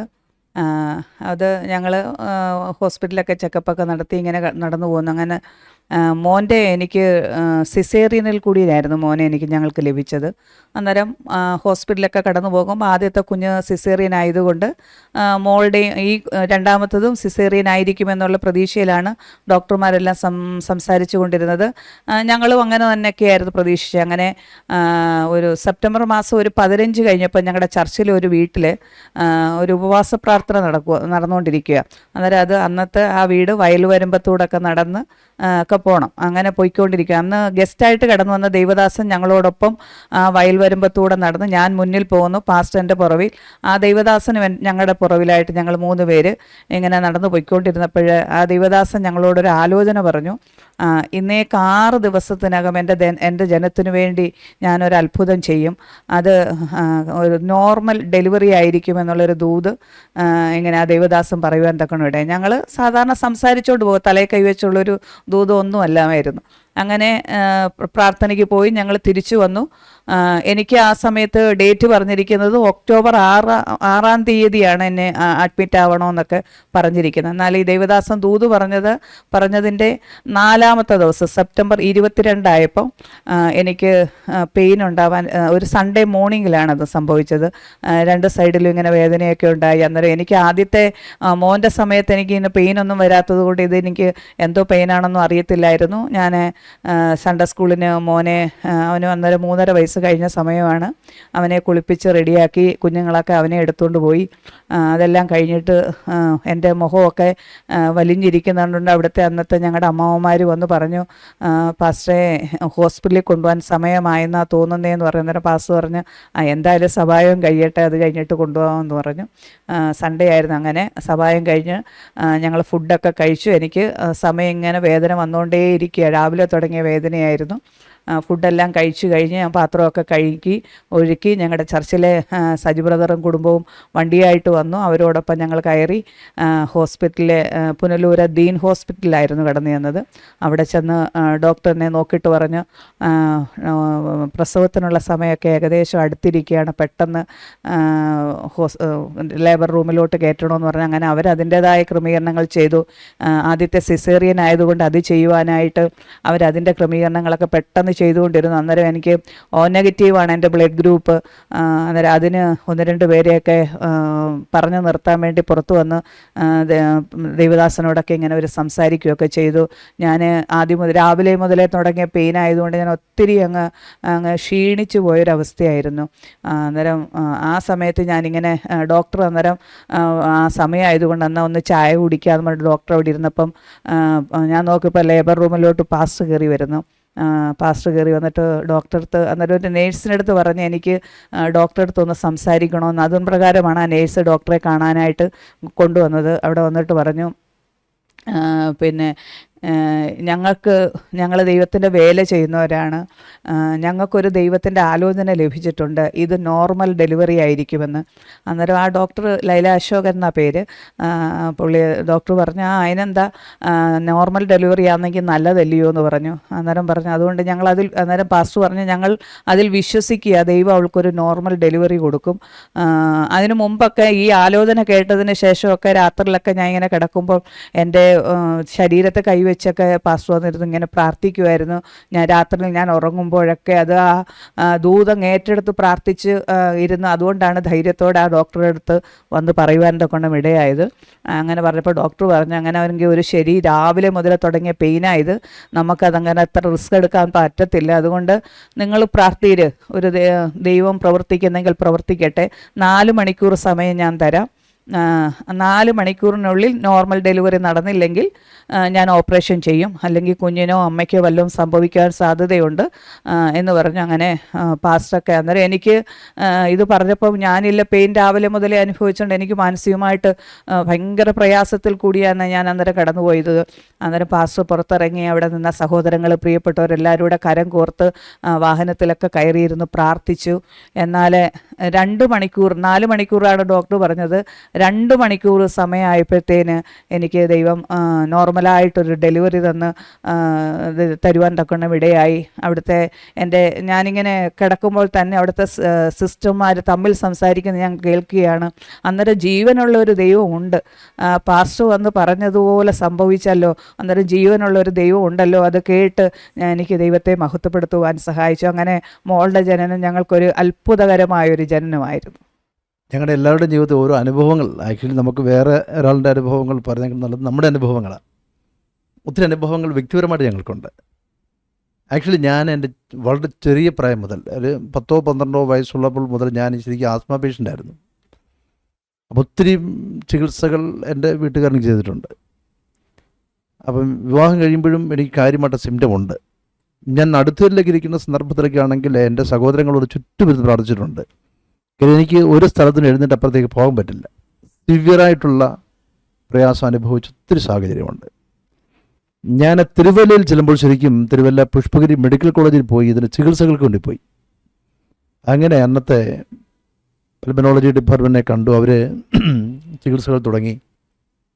പിന്നെ കുവൈറ്റിൽ പോകുന്ന സന്ദർഭത്തിൽ കുവൈറ്റിൽ 4 വർഷം കർത്താവിൻ്റെ മഹത്വമുള്ള വേല ചെയ്യാൻ കർത്താവ് ഇടയാക്കി. ഞാനൊരു 6 മാസത്തേക്കുള്ള മെഡിസിൻ പാക്ക് ചെയ്താണ് കൊണ്ടുപോയത്. പക്ഷെ അവിടെ ഞാൻ തനിച്ചാണ് പാർക്കേണ്ടി വന്നത്. ഒത്തിരി പ്രാർത്ഥിക്കാൻ അവസരം കിട്ടി. അപ്പോൾ ആ സന്ദർഭത്തിൽ ശരിക്കും എൻ്റെ കുവൈറ്റ് ജീവിതം എന്നെ വിശ്വാസത്തിൽ വളരാൻ കർത്താവ് ഇടയാക്കി. ഇവിടുന്ന് കൊണ്ട് കംപ്ലീറ്റ് മെഡിസിൻ ഞാൻ എടുത്ത് കളഞ്ഞു. വിശ്വാസത്താൽ പ്രാർത്ഥിക്കാൻ തുടങ്ങി. ഞാൻ കുവൈറ്റ് 2007 പോയി അവിടെ. ഈ 2007 മുതൽ ഇന്ന് വരെ മഹാകരുണയാലെ എനിക്ക് ആ മെഡിസിൻ എടുക്കാനോ അല്ലെങ്കിൽ ആ മരുന്നിന് അടിമപ്പെടാനോ കർത്താവ് അനുവദിച്ചിട്ടില്ല. ഇന്നും ന്യായമായും തിരക്കുള്ള ശുശ്രൂഷകൾ ചെയ്യുന്നുണ്ടെങ്കിലും ഞാൻ പലപ്പോഴും എൻ്റെ ചർച്ചിൽ പറയാറുണ്ട്, സാധാരണ ഏതെങ്കിലും ആളുകൾക്ക് കാലാവസ്ഥ മാറിയാൽ പനി പിടിക്കും. പക്ഷേ മഹാകരുണയാൽ ഈ കഴിഞ്ഞ ദീർഘവർഷങ്ങളായിട്ട് വിശ്വാസത്താലുള്ള ദൈവം നൽകിയ രോഗസൗഖ്യം അനുഭവിച്ച് ജീവിപ്പാൻ കർത്താവ് ഞങ്ങളെ സഹായിച്ചുകൊണ്ട് അത് വലിയ സാക്ഷ്യമായിട്ട് തന്നെയാണ് എൻ്റെ ജീവിതത്തിൽ ഞാൻ അനുഭവിക്കേണ്ടത്. ഷീബയുടെ ജീവിതത്തിലൊക്കെ ആണെങ്കിൽ ഒത്തിരി മിറക്കിൾസ് കർത്താവ് ചെയ്തിട്ടുണ്ട്. ഞങ്ങൾ നടത്തിയിരിക്കുന്ന സന്ദർഭത്തിലൊക്കെ ഒരു പ്രത്യേക അസ്വസ്ഥയാൽ ഭാരപ്പെട്ടു, ഹോസ്പിറ്റലിൽ പോയി. ഞങ്ങൾ യാദൃച്ഛിക പാസ്റ്റേജിൽ ഇങ്ങനെ പ്രാർത്ഥിക്കപ്പെട്ടിരുന്നപ്പോൾ അവിടുത്തെ സഹോദരൻ കൂടെ അന്ന് യാദൃച്ഛിക പ്രാർത്ഥിക്കാൻ വേണ്ടി വന്നു. ഞങ്ങൾ 3 പേരും കൂടി ഇന്ന് പ്രാർത്ഥിച്ചുകൊണ്ടിരിക്കുമ്പം ഭയങ്കര ആത്മശക്തി ആ റൂമിലിറങ്ങി. ചില മണിക്കൂറുകൾ ആരാധനയായിട്ട് അങ്ങ് പോയി. അതിനുശേഷം അവളെ ആ രോഗം ബാധിച്ചിട്ടില്ല. അപ്പം മക്കളുടെ ജീവിതം നോക്കിയാലും ഷീബയുടെ ജീവിതം നോക്കിയാലും എൻ്റെ ജീവിതം നോക്കിയാലും കർത്താവിൻ്റെ ഒരു സ്പർശനം എപ്പോഴും ഞങ്ങളുടെ ജീവിതത്തിൽ അത് അനുഭവിക്കുവാൻ, അതിനെ വിശ്വസിച്ച് മുൻപോട്ട് പോകുവാൻ കർത്താവ് സഹായിച്ചുകൊണ്ടിരിക്കുന്നു. ഇന്നും ഞാൻ രോഗസൗഖ്യം വിശ്വസിക്കുന്ന ഒരാളാണ്, രോഗസൗഖ്യത്തെ പ്രസംഗിക്കുന്ന ഒരാളാണ്. എങ്കിലും അങ്ങ് വലിയ മിറക്കിൾ ക്രൂസൈഡ് പോലൊന്നും ഞാൻ പറയാറില്ല. അങ്ങനെയൊന്നും ഞാൻ കർത്താവ് എന്തെങ്കിലും ചെയ്യുന്നെങ്കിൽ ചെയ്യട്ടെ. പല സ്റ്റേജുകളിലും പല സന്ദർഭങ്ങളിലും കർത്താവ് എന്തെങ്കിലുമൊക്കെ ചെയ്യുന്നത് ഞങ്ങളുടെ കണ്ണുകൾ കൊണ്ട് കാണാൻ കർത്താവ് അവസരം നൽകിയിട്ടുണ്ട്. കൊല്ലം ചർച്ചിലും ദൈവമക്കൾ പ്രാർത്ഥന കഴിഞ്ഞ് പലരും പ്രാർത്ഥനയ്ക്ക് വേണ്ടി മുൻപോട്ട് വരാറുണ്ട്. ദൈവം അവിടുത്തെ പ്രവൃത്തികൾ അയക്കുകയും അവിടുന്ന് സഹായിക്കുകയും ചെയ്തുകൊണ്ടിരിക്കുന്നു. പാസ്റ്ററുടെ വ്യക്തിപരമായ ജീവിതത്തിലെ സൗഖ്യത്തിൻ്റെ അനുഭവം പറഞ്ഞു. തിരുവല്ലായിൽ ശുശ്രൂഷിക്കുന്ന ആ സമയത്തിന് ശേഷമാണ് ക്യുവൈറ്റിൽ പോകുന്നത് അല്ലേ? എനിക്കൊന്ന് തിരുവല്ലായിൽ ശുശ്രൂഷിക്കുന്ന സമയം വളരെ റിമാർക്കബിളായിട്ടുള്ള ഒരു കാലഘട്ടമായിരുന്നു. കാരണം എനിക്കൊന്നു ഷാബുച്ചാൻ്റെ ജീവിതത്തിലെ തിരുവല്ല ചർച്ചിൽ തൊട്ടാണ് ടൗണിലുള്ള ചർച്ചുകളിലേക്ക് വരാൻ തുടങ്ങിയത്. അതിനു മുമ്പ് ഉള്ള നടുത്തേരി, എടമുളയ്ക്കൽ ഈ സ്ഥലങ്ങളിൽ നിന്നൊക്കെ മാറി ഒരു ടൗൺ ചർച്ചിലേക്ക് വരാൻ തുടങ്ങുന്നു. 2005 കാലഘട്ടങ്ങളിൽ റോജർ ഹോസ്മ ക്രൂസൈഡൊക്കെ തിരുവല്ലയിൽ നടക്കുന്നത്. ഞാൻ അന്ന് അവിടെ വരുമ്പോൾ ഞാൻ ഓർക്കുന്നുണ്ട് ഈ ക്രൂസൈഡിൻ്റെയൊക്കെ കാര്യങ്ങളും അതിൻ്റെ തിരക്കും. അന്ന് വലിയ ആവേശത്തോടുകൂടെ ആയിരക്കണക്കിന് ആളുകൾ വിടുവിക്കപ്പെടുന്നതിനെ കുറിച്ചുള്ള ഒരു പ്രതീക്ഷയോടുകൂടെ ഒക്കെ ഉപവസിക്കുകയും പ്രാർത്ഥിക്കുകയും ചെയ്തൊരു അനുഭവമുണ്ട് അല്ലേ? അന്ന് എനിക്കൊന്ന് അവിടെ വെച്ചൊരു 40 days ഫാസ്റ്റിംഗ് എടുത്ത് അത് വലിയ മാറ്റങ്ങൾ ജീവിതത്തിൽ വരുത്തി. എനിക്ക് എൻ്റെ ഓർമ്മകളാണ് കേട്ടോ, ഞാൻ അവിടെയൊക്കെ വന്ന് കണ്ട ഓർമ്മകളാണ്. ആക്ച്വലി തിരുവല്ല ടൗൺ ചർച്ചിലേക്ക് എനിക്ക് ട്രാൻസ്ഫർ വന്നപ്പോൾ പോകണ്ട എന്ന് പലരും പറഞ്ഞു. കാര്യം അന്ന് അനുഗ്രഹിക്കപ്പെട്ട കൂട്ടായ്മയാണെങ്കിലും അവിടെ വേണ്ട നിലയിൽ അംഗങ്ങൾ ഉണ്ടായിരുന്നില്ല. എനിക്ക് മുമ്പേ കർത്താവിനദാസൻ ടി വി തെക്കച്ചൻ പാസ്റ്റർ വളരെയധികം വില കൊടുത്ത് പ്രവർത്തിച്ച ഒരു സ്ഥലമാണ്. അദ്ദേഹത്തിൻ്റെ ദീർഘവർഷത്തെ അധ്വാനത്തിൻ്റെ ഫലമായിട്ട് നല്ലൊരു സംവിധാനം അവിടെ ദൈവം നൽകിയിട്ടുണ്ട്. ഞങ്ങളൊരു കുടുംബമായിട്ട് വന്ന് പാർക്കാൻ പറ്റുന്നൊരു സാമ്പത്തിക സ്ഥിതി അവിടെ ഉണ്ടായിരുന്നില്ല ആ കാലഘട്ടം. പക്ഷേ ഞാൻ അവിടെ തിരുവല്ലയിൽ ചെല്ലുന്നത് പിന്നി പാസ്റ്റർ പറഞ്ഞതുപോലെ ടൗണിലെ മിനിസ്ട്രിക്ക് തുടക്കം കുറിക്കുന്നത് തിരുവല്ലയിൽ. അന്നത്തെ റോജർ ഹോസ്മ ക്രൂസൈഡുമായി ബന്ധപ്പെട്ട മിക്ക മീറ്റിങ്ങും ആ ടൗൺ ചർച്ച നടന്നുകൊണ്ട് ഒത്തിരി ബന്ധങ്ങൾ ദൈവം നൽകിയിട്ടുണ്ട്. പല പ്രാർത്ഥനാ ഗ്രൂപ്പുകളിൽ പങ്കാളികളാകുവാനും ആ ഒരു 1-2 വർഷത്തോളമാണ് ഞാൻ അവിടെ നിന്നത്. പക്ഷേ ഒത്തിരി ആളുകളെ പരിചയപ്പെടാനും ഒത്തിരി മീറ്റിങ്സിന് ജോയിൻ ചെയ്യുവാനും വിശ്വാസം വളരുവാനും ഒക്കെ കർത്താവ് ഇടയാക്കി. ഞാൻ തിരുവല്ലയിൽ പ്രവർത്തിക്കുമ്പം എൻ്റെ കൂടെ 4 പേരെ ഞാൻ പ്രവർത്തനത്തിനോട് നിർത്തി. കുടുംബസ്ഥനായ ഒരാളും 2 ബാച്ചിലേഴ്സും. പക്ഷേ എനിക്കും വൈഫിനും കുഞ്ഞുങ്ങൾക്കും ജീവിക്കാൻ ബുദ്ധിമുട്ടുള്ള സ്ഥലമാണ്. ഞങ്ങൾക്ക് വേണ്ടത് കിട്ടുന്നില്ല. ഇപ്പം എൻ്റെ കാഴ്ചപ്പാട് ഞങ്ങൾ വിശാലമാക്കി. ഇപ്പം 4 പേരെയും കൂടെ അവിടെ പ്രവർത്തനത്തിൽ എൻ്റെ കൂടെ നിർത്തി, അവരെ താമസിപ്പിച്ചു. അവരുടെ ജോലി എന്ന് പറഞ്ഞാൽ എല്ലാം ഏറി വിസിറ്റ് ചെയ്യുക. പക്ഷേ ആ പ്രവർത്തനത്തിലെ ഒത്തിരി ആളുകളെ പരിചയപ്പെടാനും ചില പുതിയ കുടുംബങ്ങൾ അന്ന് മുൻപോട്ട് വരാനും കർത്താവ് ഇടയാക്കി. ഒരു സമയത്ത് അവർക്ക് കൊടുക്കാൻ പൈസയില്ല. അപ്പോൾ എൻ്റെ ബൈക്ക് ഞാനങ്ങ് വിറ്റു. എൻ്റെ വാഹനം വിറ്റിട്ട് അവർക്ക് കൊടുക്കേണ്ടുന്ന സാമ്പത്തിക ചെലവുകളൊക്കെ നിർവഹിക്കാൻ കർത്താവ് ഇടയാക്കി. ഇന്നെനിക്ക് വാഹനം വിറ്റ സ്ഥലത്ത് വേണ്ടുവോളം നന്മകൾ ദൈവം നൽകിയിട്ടുണ്ട്. അതെല്ലാം ദൈവത്തിൻ്റെ വിശ്വസ്തതകൾ മാത്രം. നമ്മളെവിടെയെങ്കിലും എന്തെങ്കിലും ചിലവാക്കിയാലേ മറുഭാഗത്ത് ദൈവം നൽകിത്തരുമെന്നുള്ളതിൻ്റെ ഒരു സാക്ഷി ഞാൻ അവിടെ പറഞ്ഞതേ ഉള്ളൂ. പിന്നെ ഫസ്റ്റ് ഞാനത് തിരുവല്ലയിൽ ഞാൻ ടൗൺ സഭയിലെ ഞാൻ ആഗ്രഹിച്ചതല്ല, ഒരവസരം കർത്താവ് നൽകി. ഇപ്പം ഞാൻ ഉറക്കുകയായിരുന്നു. പിന്നീടുള്ള എൻ്റെ പ്രവർത്തന മേഖല മുഴുവൻ അങ്ങനത്തെ സ്ഥലങ്ങളാണ്. അവിടെ നേരെ കുവൈറ്റിന് കർത്താവ് വിട്ടു. കുവൈറ്റിലും ഒരു ചെറിയ പ്രവർത്തനത്തിലാണ് കർത്താവിനെ വിട്ടത്. പക്ഷേ അവിടെ മഹാകരുണയാൽ ഞാൻ 4 വർഷം ഉണ്ടായിരുന്നു. ഈ 4 വർഷക്കാലം കൊണ്ട് എൻ്റെ ഓർമ്മ ശരിയാണെങ്കിൽ 58 പേരെയോ 60 പേരെയോ അവിടെ സ്നാനപ്പെടുത്താൻ കർത്താവ് ഇടയാക്കി. അത് വ്യത്യസ്ത പശ്ചാത്തലമുള്ളവരാണ്. മറ്റ് കമ്മ്യൂണിറ്റിയിൽപ്പെട്ട സഹോദരങ്ങൾ കൂട്ടായ്മയ്ക്ക് വരാനും അവരൊക്കെ വിശ്വാസ സ്നാനം സ്വീകരിക്കുക, അതൊക്കെ കുവൈറ്റിൽ ജീവിതം എനിക്ക് ഒരിക്കലും മറക്കാൻ പറ്റത്തില്ല. കാരണം ഞാൻ വളരെ ഉപവസിക്കുകയും ഒത്തിരി കരയുകയും ചെയ്ത ഒരു സ്ഥലം കൂടിയാണ് കുവൈറ്റ്. അതിന് ജീവിതത്തിൽ എൻ്റെ വിശ്വാസം വർദ്ധിക്കാനും ശുശ്രൂഷയിൽ ഒന്നുകൂടെ മുൻപോട്ട് പോകുവാനും ഒരു കരുത്ത് കിട്ടിയത് ആ പ്രദേശത്തിൻ്റെ വാസവും ശുശ്രൂഷയൊക്കെയാണ്. ഞാൻ പ്രത്യേകിച്ചും അത് എടുത്തു പറയാൻ കാരണം എനിക്കറിയാം 40 days ഫാസ്റ്റിങ്ങിൽ വലിയ വ്യത്യാസങ്ങൾ ശുശ്രൂഷയിലുണ്ടായി. അതിനു മുമ്പ് തന്നെ ഷാ പാസ്റ്റർ പല സഭകളിൽ ശുശ്രൂഷിക്കുന്നെങ്കിലും ഒരു ഇത് ഞാൻ പറയുമ്പം പലർക്കും ഇത് അറിയാമോ എന്ന് എനിക്കറിയില്ല. ഒരു രോഗശാന്തി ശുശ്രൂഷ എന്ന ഒരു കൃപാവരം തന്നെ ആ സമയത്തിൽ ജ്വലിക്കാൻ തുടങ്ങി എന്നുള്ളത് അല്ലേ? അതിനെക്കുറിച്ച് പറയണം. കാരണം എനിക്കറിയാം ഷാബാസ് ഇങ്ങനെയുള്ള കാര്യങ്ങളൊന്നും പുറത്ത് പറയത്തില്ല, അതൊക്കെ ഇങ്ങനെ ശാന്തമായിട്ടൊക്കെ പോകത്തുള്ളൂ. പക്ഷേ അസാധാരണ മിറക്കിൾസ് അതിന് ശേഷം കണ്ടു. അതാ കേൾക്കാൻ ആഗ്രഹിക്കുന്നത്. അങ്ങനെയുള്ള കുറേ അനുഭവങ്ങളുണ്ടെന്നുള്ളത് എനിക്കറിയാം. ഞങ്ങൾ കുടുംബമായതുകൊണ്ട്, ഞങ്ങൾ അടുത്ത് കാണുന്നതുകൊണ്ട് ഞങ്ങൾക്കറിയാം അസാധാരണ മിറക്കിൾസ് സംഭവിച്ച അനുഭവങ്ങൾ അറിയാം. ഞാൻ അതിനെ സാധനം ഒത്തിരി പരസ്യമായിട്ട് പറയാറില്ല. കാര്യം അതൊക്കെ ഈ ദൈവം നമ്മുടെ ആരുടെയും കഴിവുകളല്ല. ദൈവം പ്രവർത്തിക്കുന്നു, ദൈവനാമം മഹിമപ്പെടുമാറാകട്ടെ. പിന്നെ പാസ്റ്റർ പറഞ്ഞ ഒരു സംഭവം എന്നുള്ളത്, ഞാൻ സൺഡേ സർവീസിൽ ഇങ്ങനെ അവിടെ നിൽക്കുമ്പോഴേ കുറച്ച് പേരേ ഉള്ളെന്ന് അവിടെ. അപ്പോൾ തന്നെ യാദൃച്ഛിക ഒരു സഹോദരൻ വന്നു. അദ്ദേഹത്തിന് വേണ്ടി, അദ്ദേഹം ശരിക്കും കിഡ്നി ഫെയിൽവർ ആയ ഒരാളാണ്. അദ്ദേഹം ഡയാലിസിസ് ചെയ്തുകൊണ്ടിരിക്കുന്ന ഒരാളാണ്. കിഡ്നി ട്രാൻസ്പ്ലാന്റ് ചെയ്യാൻ വേണ്ടി അദ്ദേഹത്തിന് ഒരു സഹായം ചോദിച്ചുകൊണ്ട് വന്നതാണ്.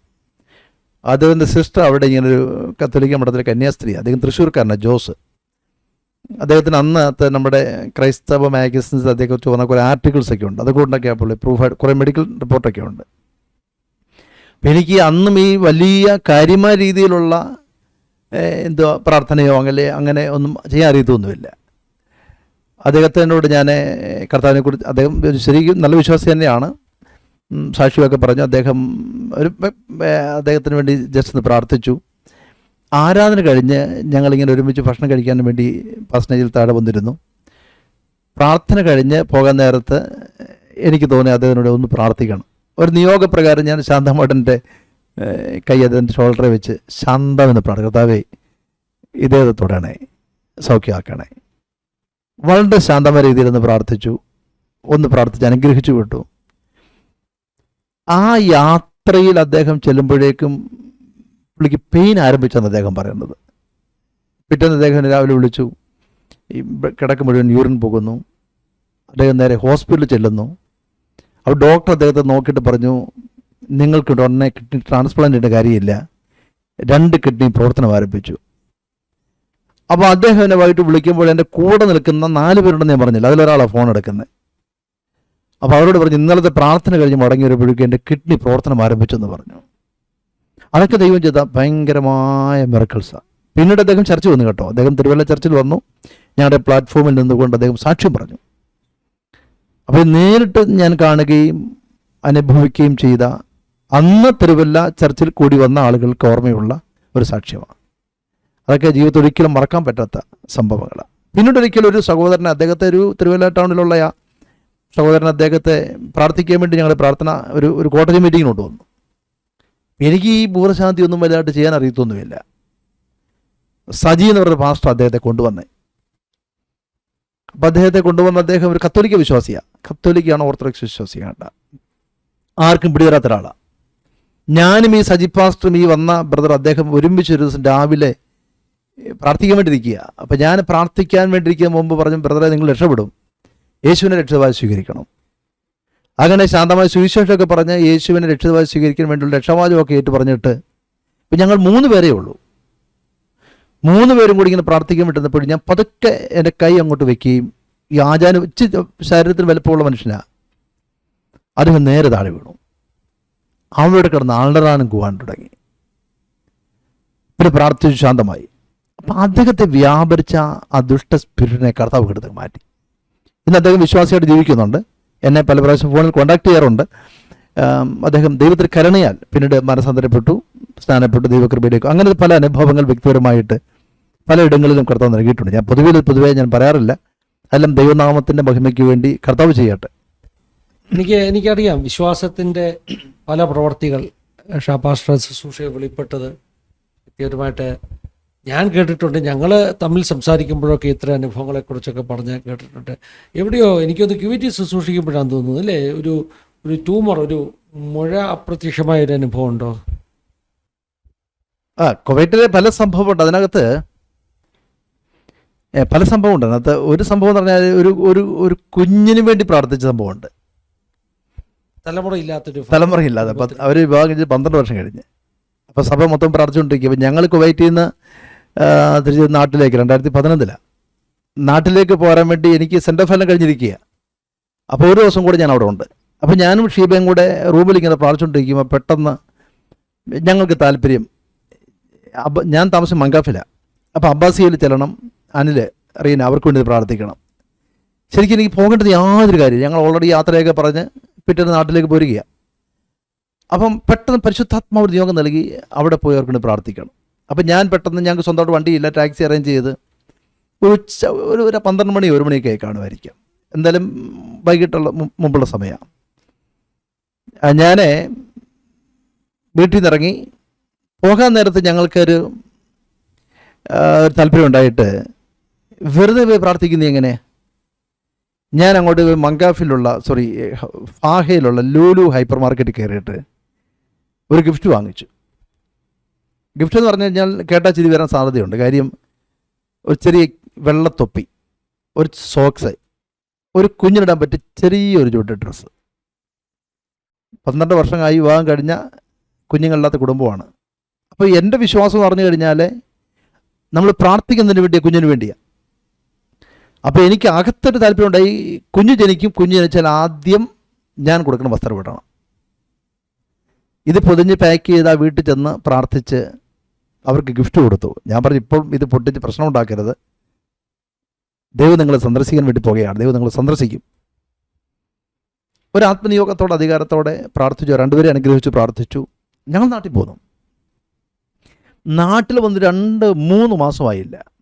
ഞാൻ ചെറുവക്കലപ്പം ചെറുവക്കൽ താമസിച്ചുകൊണ്ടിരിക്കുമ്പോൾ ഒരു ദിവസം രാവിലെ ഞങ്ങളിങ്ങനെ വാഹനമായിട്ട് കാർ ഓടിച്ച് ഇങ്ങനെ പോയിക്കൊണ്ടിരിക്കുമ്പോൾ രാവിലെ ഇദ്ദേഹം വിളിക്കുന്നു, ആരും വിളിക്കുന്നു, പാസ്റ്റർ ദൈവം പ്രാർത്ഥന കേട്ടു, കർത്താവ് ഞങ്ങളെ സന്ദർശിച്ചു എന്ന്. അത് ഭയങ്കര മറക്കണം.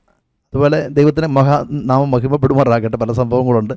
പിന്നീട് കുഞ്ഞിനെ അടൂർ കൊണ്ടുവന്നു. ഞങ്ങൾ അടൂർ ടൗൺ സഭയിൽ വെച്ച് ആ കുഞ്ഞിനെ സമർപ്പിച്ച് പ്രാർത്ഥിക്കാൻ കൂടെ ഒരവസരം കർത്താവ് ഞങ്ങൾക്ക് നൽകി. അതുപോലെ ശുശ്രൂഷയിൽ ഒരിക്കലും മറക്കാൻ പറ്റാത്ത അനുഭവങ്ങളാണ്. സ്തോത്രം, ദൈവത്തിന് സ്തോത്രം. ഇങ്ങനെ ഉള്ളൊരു ഹീലിംഗ് മിനിസ്ട്രിയുടെ ഒരു പശ്ചാത്തലം ഷാഹു പാസ്റ്റർക്ക് ഉണ്ടെന്ന് പറഞ്ഞാൽ എനിക്ക് തോന്നുന്നു പലർക്കും അറിയില്ലായിരിക്കാം. കഴിഞ്ഞ സൺഡേയിൽ ഞങ്ങളുടെ ചർച്ചിലുണ്ടായിരുന്നു. ഞാനത് ചർച്ചിൽ പറഞ്ഞു, പാസ്റ്ററിൽ വ്യാപരിക്കുന്നൊരു സാധാരണമാകുന്നൊരു ഹീലിംഗ് മിനിസ്ട്രി ഉണ്ട് എന്ന് പറഞ്ഞ് ഞങ്ങളുടെ ചർച്ചിലുള്ള ആളുകളെ ഉത്സാഹിപ്പിച്ച് മുൻപിലേക്ക് വിളിച്ച് പ്രാർത്ഥിക്കുകയൊക്കെ ചെയ്തു. അനേകർ സൗഖ്യമായി. കഴിഞ്ഞ സൺഡേയിൽ അനേകർ സൗഖ്യമായി. നല്ല പ്രൈസ് റിപ്പോർട്ട്സ് ആ ഒരു ഞായറാഴ്ച ആരാധനയ്ക്ക് ശേഷം സ്പോട്ടിൽ സൗഖ്യമായ അനുഭവങ്ങൾ കേൾക്കുവാനിടയായി തീർന്നു. വേദനകൾ മാറിപ്പോകുന്നു. രാത്രിയിൽ ഉറക്കമില്ലാതിരുന്ന അവസ്ഥ മാറി. അന്ന് രാത്രി മുതൽ സുഖമായിട്ട് ഉറങ്ങുന്ന അനുഭവങ്ങൾ ഒക്കെ അങ്ങനെ ഒത്തിരി പ്രൈസ് റിപ്പോർട്ട്സ് കഴിഞ്ഞ ദിവസങ്ങളിൽ കേൾക്കുവാനിടയായി തീർന്നു. അപ്പോൾ വ്യക്തിപരമായ ജീവിതത്തിൽ അനുഭവിച്ച സൗഖ്യങ്ങൾ, വിടുതലുകൾ, അതിലൊക്കെ അപ്പുറമായിട്ട് അനേക ദൈവമക്കളുടെ ജീവിതത്തിലും കർത്താവ് ഈ കുടുംബത്തെ ഒരു അനുഗ്രഹമാക്കി നിർത്തുന്നതിനെ ഓർത്ത് സ്തോത്രം ചെയ്യുന്നു. വിട്ടുപോയ അനുഭവങ്ങൾ എന്തെങ്കിലും ഉണ്ടെങ്കിൽ രണ്ടുപേർക്കും പറയാം കേട്ടോ. ജീവിതത്തിൽ കർത്താവിനെ രുചിച്ചറിഞ്ഞ കർത്താവിൻ്റെ പ്രൊവിഷൻ്റെ അനുഭവങ്ങളെ, കർത്താവിൻ്റെ കരുതൽ, കാവൽ, ഇങ്ങനെയുള്ള അനുഭവങ്ങളുണ്ടെങ്കിൽ പറയാം. അല്ല പിന്നെ ഫസ്റ്റ് എന്നത്തെ അനുഭവിച്ച് ഈ 30 വർഷത്തെ അനുഭവങ്ങൾ പറയുമ്പോൾ ശരിക്കും ധാരാളം അനുഭവങ്ങൾ പങ്കുവയ്ക്കാനുണ്ടാകും. എല്ലാം പ്രേക്ഷകരോടെ പറയാനുള്ളതും നമ്മുടെ ജഡപ്രകാരമുള്ള നമ്മുടെ ചിന്തകൾ ഉയരുമോ എന്ന് പേടിയുള്ളത് കൊണ്ടല്ല ഒന്നും തുറന്നു പറയാനേ താല്പര്യപ്പെടുന്നില്ല. ദൈവനാമം മഹിമപ്പെടുമാറാകട്ടെ. ഞങ്ങളുടെ കുഞ്ഞുങ്ങളുടെ വിദ്യാഭ്യാസവുമായി ബന്ധപ്പെട്ട് ഞാൻ കോവിഡ് സമയത്താണ് ഞങ്ങളുടെ കുഞ്ഞുങ്ങളുടെ മോളുടെ പഠിത്തമൊക്കെ ആരംഭിക്കേണ്ടത്. അവളിപ്പോൾ നഴ്സിംഗ് കഴിഞ്ഞിട്ട് സ്റ്റാഫ് നഴ്സായിട്ട് വർക്ക് ചെയ്യുന്നു. അപ്പം കോവിഡ് സമയത്ത് ശരിക്കും തീരുമാനം എടുക്കാൻ ഇച്ചിരി ബുദ്ധിമുട്ടാണ്. അപ്പോൾ ഇവളെ മൈസൂർ പഠിപ്പിക്കണം. അതിനുവേണ്ടി കോളേജ് ഓപ്പൺ ചെയ്യുന്ന സന്ദർഭം ഒരു ഡിപ്പോസിറ്റ് കൊടുക്കണം.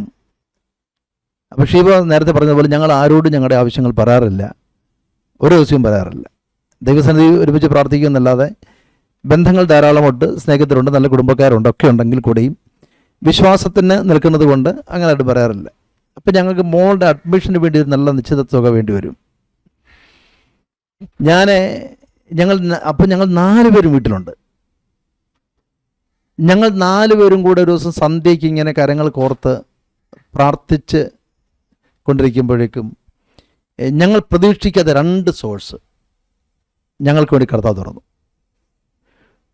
അവർക്ക് അഡ്വാൻസ് കൊടുക്കാൻ വേണ്ടിയുള്ള ആ നന്മ കർത്താവ് നൽകി തന്നു. ചിലരൊക്കെ ആണെങ്കിൽ കുഞ്ഞുങ്ങളെ പഠിപ്പിക്കാൻ വേണ്ടി ഒത്തിരി ഭീമമായ തുക ലോൺ എടുക്കാറുണ്ട്.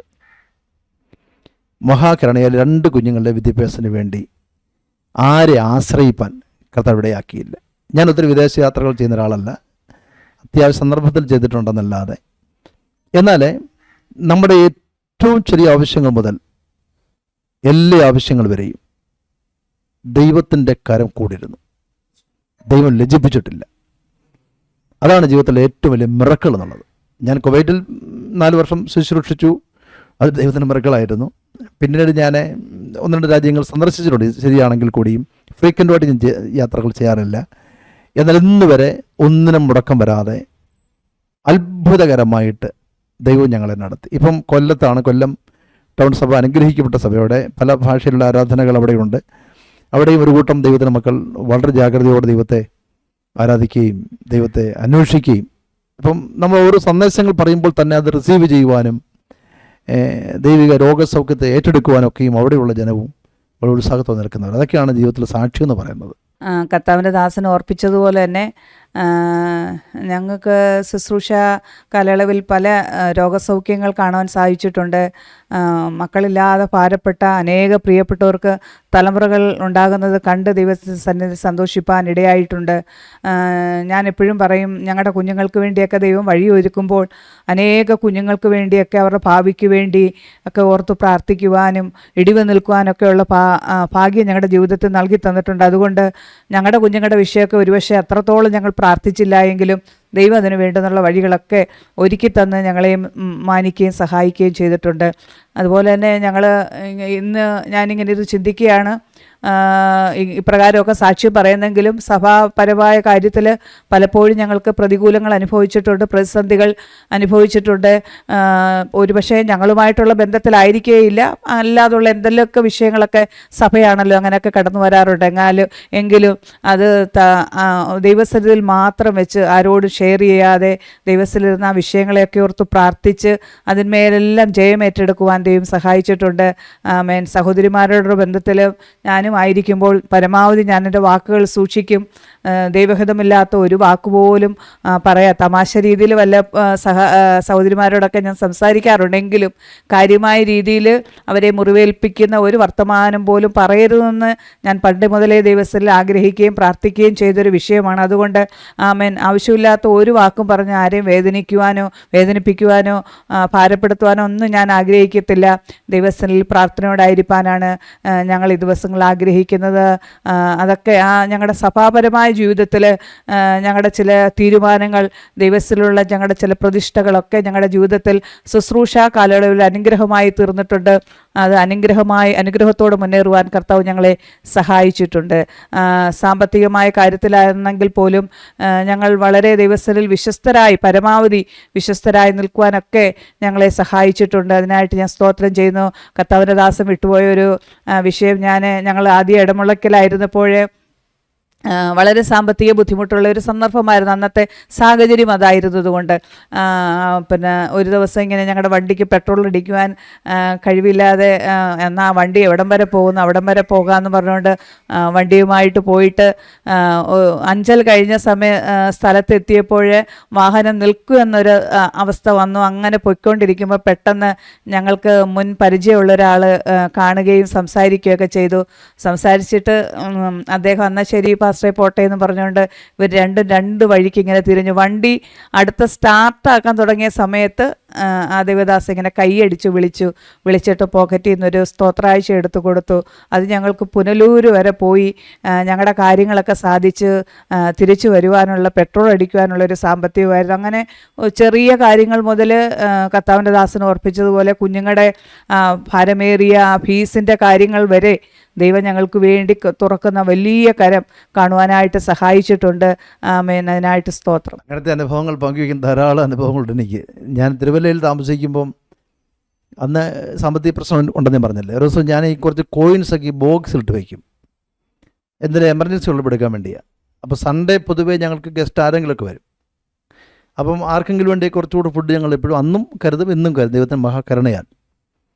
അപ്പോൾ ഒരു സാറ്റർഡേ ഞാൻ നോക്കിയപ്പോഴേക്കും ബോക്സ് നോക്കിയപ്പോഴേക്കും 89-90 രൂപേൻ്റെ ആകെയുണ്ട് നാണയം. ഈ നാണയമൊക്കെ ഞാൻ കളക്ട് ചെയ്തിട്ട് ഒരു പച്ചക്കറി കടയിൽ കൊണ്ട് കൊടുത്ത് കുറച്ച് കിറ്റ് വാങ്ങിച്ച് വീട്ടിൽ കൊണ്ടുവച്ചു. എനിക്ക് പിന്നെ വീട്ടിൽ സാധനം ഇരിപ്പില്ല. പിറ്റേന്ന് ന്യായമായിട്ടും ആരെങ്കിലുമൊക്കെ വരും അവിടെ. അപ്പം അന്ന് വൈകിട്ട് ചർച്ചിൽ തന്നെ എൻ്റെ സഹോദരൻ എന്നെ പെട്ടെന്ന് വിളിക്കുന്നു, പാസ്റ്റർ ഇന്ന സൂപ്പർ മാർക്കറ്റിൽ വാ. ഞാൻ പെട്ടെന്ന് അവിടെ ചെന്നു. അവിടെ ചെന്ന് അദ്ദേഹം 2 ട്രോളി എടുത്ത് ഒരു വീട്ടിലേക്ക് വിടുന്ന കുഞ്ഞുങ്ങൾക്ക് വിടുന്ന ബോൺവിറ്റ് ഉൾപ്പെടെ മൊത്തം സാധനം പറക്കിയിടുക. അപ്പം ഞാൻ ഇങ്ങനെ ചിരിച്ച് കൂളായിട്ട് അതിന് കൂടെ നടന്നു. അപ്പോൾ എല്ലാം കഴിഞ്ഞിട്ട് എന്നെ പറഞ്ഞു, ഞാൻ പറഞ്ഞു എന്നെ കാണിക്കുന്നേ, അപ്പോൾ പാസ്റ്റർ ഒന്നും മിണ്ടണ്ടെന്ന് പറഞ്ഞ് കൂടെ നടന്നിട്ട് വാങ്ങിച്ചിട്ട് പേയ്മെൻറ്റ് കൊടുത്തിട്ട് പാസ്റ്ററുകൾ വീട്ടിൽ കൊണ്ടുപോകാൻ പറഞ്ഞു. അപ്പോൾ എനിക്കൊരു ഓട്ടോറിക്ഷ പിടിച്ചേ പോകാൻ പറ്റത്തുള്ളൂ, എൻ്റെ ഒക്കെ പൈസയില്ല. ഞാൻ പറഞ്ഞ വെച്ചാൽ എൻ്റെ പോകാൻ പൈസ ഞാൻ എടുത്തിട്ടില്ല. ഇന്ന് ഞാൻ ഓർക്കണം, അദ്ദേഹം ഒരു കുത്ത് നോട്ട് ഇങ്ങനെ സ്വന്തം പോക്കറ്റിനടുത്ത് എൻ്റെ പോക്കറ്റ് വെച്ച് തന്നു. അപ്പോൾ ഞാൻ ചിരിച്ച മുഖത്തോടെ അവിടെ നിന്ന് ഇറങ്ങി. പക്ഷേ ചർച്ചിൽ നിന്ന് ഞാൻ കരഞ്ഞു, എന്നെ കണ്ട് വല്ലാതെ നിറഞ്ഞു, ഭയങ്കര സങ്കടമുണ്ടായി. പിന്നീട് ഞാൻ അദ്ദേഹത്തെ ഫോൺ ചോദിച്ചു, എന്താ അങ്ങനെ ചെയ്യാൻ കാര്യം? അദ്ദേഹം പറഞ്ഞ കാര്യമുണ്ട്, 3 ദിവസമായി പരിശുദ്ധാത്മാ പറയുന്നു പാസ്റ്റർ കാര്യം അന്വേഷിക്കണം. അപ്പം ദൈവാത്മാവ് നൽകിയ നിയോഗത്താലാണ് അദ്ദേഹം അത് ചെയ്തത്. അങ്ങനത്തെ ധാരാളം അനുഭവങ്ങൾ മഹാകരുണയാൽ ഞങ്ങൾക്കുണ്ട്. എല്ലാം ഒന്നും പൊതുവിൽ പറയേണ്ടുന്നത് നല്ലതല്ലെന്ന് തോന്നുന്നു. കർത്താവ് സഹായിക്കട്ടെ. ഒരു കാര്യം കൂടെ ഞാൻ എൻ്റെ ചർച്ചിൽ പറഞ്ഞ കാര്യമുണ്ട്. എന്നെ അടുത്തറിയാവുന്നവർക്കറിയാം, ഞാൻ 2 കാര്യങ്ങൾ ഞാൻ ശ്രദ്ധിക്കാറുള്ളൂ. ഒന്ന്, ഈ ടൈം മാനേജ്മെൻറ്റ്, സമയത്തിന് ക്ലിപ്തതയിൽ ഞാൻ വിശ്വസിക്കുന്ന ഒരാളാണ്. 2, മണി മാനേജ്മെൻറ്റ്, സാമ്പത്തിക വിഷയത്തിൽ നമ്മൾ വിശ്വസ്തരായിരിക്കണം. ഈ അസംബ്ലീസിലുള്ള പാസ്റ്റേഴ്സ് എല്ലാം ടൈത്ത് കൊടുക്കേണ്ടവരാണ്. അപ്പോൾ ഞങ്ങൾക്കൊരു ചർച്ചയിൽ നിന്ന് കിട്ടുന്ന സാലറി എത്രയാണോ ആ സാലറിയുടെ കൃത്യം വിഹിതം നമ്മൾ ഓഫീസിൽ അടയ്ക്കണം. അത് പാസ്റ്റേഴ്സ് ചെയ്യേണ്ടുന്ന ഏറ്റവും പ്രധാനപ്പെട്ട എല്ലാ പാസ്റ്റേഴ്സ് ചെയ്യുന്ന കാര്യങ്ങളാണ്. അപ്പോൾ ഞാൻ നടത്തിവരിക്കുമ്പം ഈ ദൈവമക്കൾ പ്രാർത്ഥിക്കാൻ പോകുമ്പോഴൊക്കെ എന്തെങ്കിലുമൊക്കെ ചെറിയ സ്വത്രാഴ്ച വരും. അതിന് ഞാൻ ദശാംശം കൊടുക്കുന്നു എന്ന ചിന്ത എന്നെ ഭരിക്കാൻ തുടങ്ങി. വലിയ തുക കിട്ടില്ല, 50 രൂപ 100 രൂപ കിട്ടുന്നത്. അന്ന് ഞാൻ ചെറിയ ബോക്സ് മാറ്റി വെച്ചിട്ട് കിട്ടുന്ന തുകയുടെ ഒരാൾ 100 രൂപ തന്നു കഴിഞ്ഞാൽ അതിൽ 10 രൂപ ആ ബോക്സിലേക്ക് മാറ്റാൻ തുടങ്ങും. ഇത് ഇന്ന് 25 വർഷം മുമ്പുള്ള കാര്യമാണ്. അന്ന് എൻ്റെ വിനിപാസ്റ്റർ ഞാൻ എൻ്റെ കയ്യിൽ വരുന്ന ചെറുതും വലുതുമായ തുകയുടെ എല്ലാ ദശാംശം ബോക്സിലേക്ക് മാറ്റാൻ തുടങ്ങി. എനിക്ക് ഇന്ന് വരെ സാമ്പത്തിക വിഷയത്തിൽ ഒരു ഞെരുക്കമുണ്ടാകാൻ കർത്താവ് അനുവദിച്ചിട്ടില്ല. ഇന്നും എൻ്റെ റൂമിൽ ഒരു ബോക്സ് വെച്ചിട്ടുണ്ട്. എനിക്ക് കിട്ടുന്ന തുകയ്ക്കെല്ലാം കൃത്യമായിട്ടും ചർച്ച എന്ന ദശാംശത്തിൻ്റെ ശമ്പളത്തിൻ്റെ അല്ലെങ്കിൽ നന്മയുടെ അത് ഓഫീസിൽ കൊടുക്കണം. ബാക്കിയുള്ളതെല്ലാം കൃത്യമായിട്ട് വന്ന ദശാംശം മാറ്റാൻ കർത്താവ് പരിശുദ്ധാത്മാവ് പഠിപ്പിച്ചതുകൊണ്ട് എനിക്കും എൻ്റെ കുഞ്ഞുങ്ങൾക്കും ഇന്ന് വരെ സാമ്പത്തികമായിട്ടൊരു അരാജകത്വമോ ഞെരുക്കമോ ഉണ്ടാകാൻ കർത്താവ് അനുവദിച്ചിട്ടില്ല. ഞെരുക്കം വരും, പക്ഷേ ആ സന്ദർഭത്തിൽ എവിടെയെങ്കിലൊക്കെ വഴികൾ ദൈവം തുറക്കും. ഒരു വലിയ ബാധ്യതയിലേക്ക് പോകാൻ കർത്താവ് അനുവദിച്ചിട്ടുണ്ട്. ദൈവത്തിൻ്റെ ഒരു വചനത്തോട് നമ്മൾ എടുത്ത അല്ലെങ്കിൽ ദൈവത്തോടെടുത്ത ഒരു വിശ്വസ്തതയുടെ ഭാഗമായിട്ട് മാത്രമേ എനിക്ക് സാക്ഷ്യം പറഞ്ഞ് അവസാനിപ്പിക്കാൻ കഴിയുന്നുള്ളൂ. ദൈവം നിങ്ങളെ ധാരാളം അനുഗ്രഹിക്കട്ടെ. ഞങ്ങൾക്കിങ്ങനെ ഒരവസരം പരസ്പരം ഒന്ന് പരിചയപ്പെടാനും പരിചയപ്പെടുത്താനും ഒരവസരം ഒരുക്കിയതിൽ വളരെ സന്തോഷം. അസാധ്യയുടെ എല്ലാ പ്രേക്ഷകരെയും ദൈവം ധാരാളം അനുഗ്രഹിക്കട്ടെ. ശക്തന്മാരായ ദൈവദാസന്മാർക്ക് വലിയ വലിയ സാക്ഷ്യങ്ങൾ പറയാറുണ്ട്. ഞങ്ങൾക്ക് വലിയ വലിയ സാക്ഷ്യങ്ങൾ പങ്കുവയ്ക്കാനില്ല. ഞങ്ങൾക്ക് കിട്ടിയ കൊച്ചു കൊച്ചു അനുഭവങ്ങൾ ചെറിയ ചെറിയ നുറുക്കുകളായിട്ടൊന്ന് പങ്കുവയ്ക്കാൻ മാത്രമാണ് ഞങ്ങൾ ശ്രമിച്ചത്. ദൈവം എല്ലാവരെയും ധാരാളമായും അനുഗ്രഹിക്കുകയും സഹായിക്കുകയും ചെയ്യുമാറാകട്ടെ. താങ്ക് യു പാസ്റ്ററെ. ഈ ദശാംശത്തിൻ്റെ കാര്യമൊക്കെ ഈ കാലഘട്ടത്തിൽ അനേകർ ദശാംശമൊന്നും പുതിയ നിയമ ഉപദേശമല്ല എന്നൊക്കെ പറയുന്ന ഒത്തിരി വല്ലാത്തൊരു സമയത്താണ്. പ്രത്യേകിച്ചും ദൈവദാസന്മാരെ അപമാനിക്കുന്ന, ഇവർക്ക് വേറെ ഒരു പണിയുമില്ലാത്തത് കൊണ്ട് വേലയ്ക്ക് ഇറങ്ങിയവർ എന്ന വിധത്തിൽ ഒക്കെ ചെയ്യുന്നൊരു കാലഘട്ടത്തിലാണ് നമ്മൾ ജീവിക്കുന്നത്. അങ്ങനെ വിമർശനങ്ങളൊക്കെ ഉള്ള ഒത്തിരി വിമർശനങ്ങളുള്ള സമയത്താണ് ഷാ പാസ്റ്റർ തൻ്റെ വ്യക്തിപരമായ അനുഭവം പറഞ്ഞത്. കൃത്യമായിട്ടും കിട്ടുന്ന ഓരോ പൈസയുടെയും ദശാംശം മാറ്റിവെച്ചത് ദൈവരാജ്യത്തിന് വേണ്ടി ഇന്നും കൊടുത്തുകൊണ്ടിരിക്കുമ്പോൾ ദൈവം വിശ്വസ്തനായി അവരെ നടത്തുന്നു. പുതിയ നിയമ സഭയിലുള്ള ദൈവമക്കൾ പഴയ നിയമ ദൈവമക്കളെക്കാൾ ഒരു പടി മുന്നിൽ നിൽക്കണമെന്നാണ് എൻ്റെ ഒരു അഭിപ്രായം. അത്രയും പറഞ്ഞുകൊണ്ട് ഞാൻ ആ ഭാഗം അവിടെ വിടുകയാണ്. ശരിയല്ലേ പാസ്റ്ററെ? ഞാൻ പറഞ്ഞു ദൈവത്തിൻ്റെ സ്തോത്രം ചെയ്യുന്നു. വളരെ അനുഗ്രഹിക്കപ്പെട്ട സാക്ഷ്യങ്ങളാണ് നമ്മൾ ഇതുവരെ കേട്ടുകൊണ്ടിരുന്നത്. ഞങ്ങൾക്കറിയാം ഷാബുച്ചാനും പ്രിയ എൻ്റെ സഹോദരിക്ക് ഒത്തിരി സാക്ഷ്യങ്ങൾ അനുഭവങ്ങൾ പറയാനുണ്ട്. എന്നാൽ നമ്മുടെ പരിമിതമായ സമയത്തിൽ ഞങ്ങൾ പെട്ടെന്ന് റെക്കോർഡ് ചെയ്യുകയാണ്. അതുകൊണ്ട് അധിക കാര്യങ്ങളൊന്നും പറയാൻ പറ്റിയില്ല. മറ്റൊരു അവസരത്തിൽ ദൈവം അനുവദിക്കുന്ന പോലെ നമുക്കതൊക്കെ കേൾക്കാം. നമുക്ക് ഈ സെക്ഷൻ നമുക്കിവിടെ പ്രാർത്ഥിച്ച് അവസാനിപ്പിക്കാം. ഷാബുച്ചാൻ തന്നെ ഇനി പ്രാർത്ഥിച്ച് അവസാനിപ്പിക്കുന്നതായിരിക്കും. ഞങ്ങളുടെ സ്വർഗീയ പിതാവേ, നന്ദിയോടെ ഞങ്ങൾ തിരുസന്നിധിയിൽ സ്തോത്രം ചെയ്യുന്നപ്പാ. അവിടുത്തെ പുത്രനിൽ കൂടെ ഞങ്ങൾക്ക് ലഭ്യമാക്കുന്ന എല്ലാ നല്ല ദാനങ്ങൾക്കും അനുഗ്രഹങ്ങൾക്കുമായി സ്തോത്രം. ആത്മപ്രവൃത്തികൾക്കായിട്ട് നന്ദി. അല്പനിമിഷങ്ങൾ അവിടുത്തെ നാമമഹിമയ്ക്ക് വേണ്ടി ഞങ്ങൾക്ക് ഒരുമിച്ചായിരിക്കാൻ കർത്താവ് കൃപ ചെയ്തുവല്ലോ. ആ സാധ്യതയുടെ എല്ലാ പ്രവർത്തനങ്ങൾക്കുമായി സ്തോത്രം. എല്ലാ പ്രേക്ഷകരെയും ദൈവസന്നിധിയിൽ സമർപ്പിച്ചുകൊണ്ട് പ്രാർത്ഥിക്കുകയാണ്. ദൈവമായ കർത്താവ് എല്ലാവരും അനുഗ്രഹിക്കുകയും സഹായിക്കുകയും ചെയ്യണമേ. കർത്താവിൻ്റെ ദാസൻ പാസ്റ്റർ ഫിന്നിക്ക് വേണ്ടിയും സിസ്റ്റർ സാൻഡിക്ക് വേണ്ടിയും ഞങ്ങൾ പ്രാർത്ഥിക്കുന്നു. ഈ തലമുറയിൽ ദൈവനാമ മഹിമയ്ക്ക് വേണ്ടി കർത്താവ് ഏൽപ്പിച്ച ശുശ്രൂഷ ഏറെ കരുത്തോടെ ചെയ്യുവാൻ അങ്ങ് സഹായിക്കുന്നുവല്ലോ. ഇരുവരെ ഞങ്ങൾ അനുഗ്രഹിച്ചുകൊണ്ട് പ്രാർത്ഥിക്കുന്നു. തലമുറകൾ ഇരുവരെയും ദൈവസന്നിധിയിൽ സമർപ്പിക്കുന്നു. അനുഗ്രഹിച്ചാട്ടെ കർത്താവെ.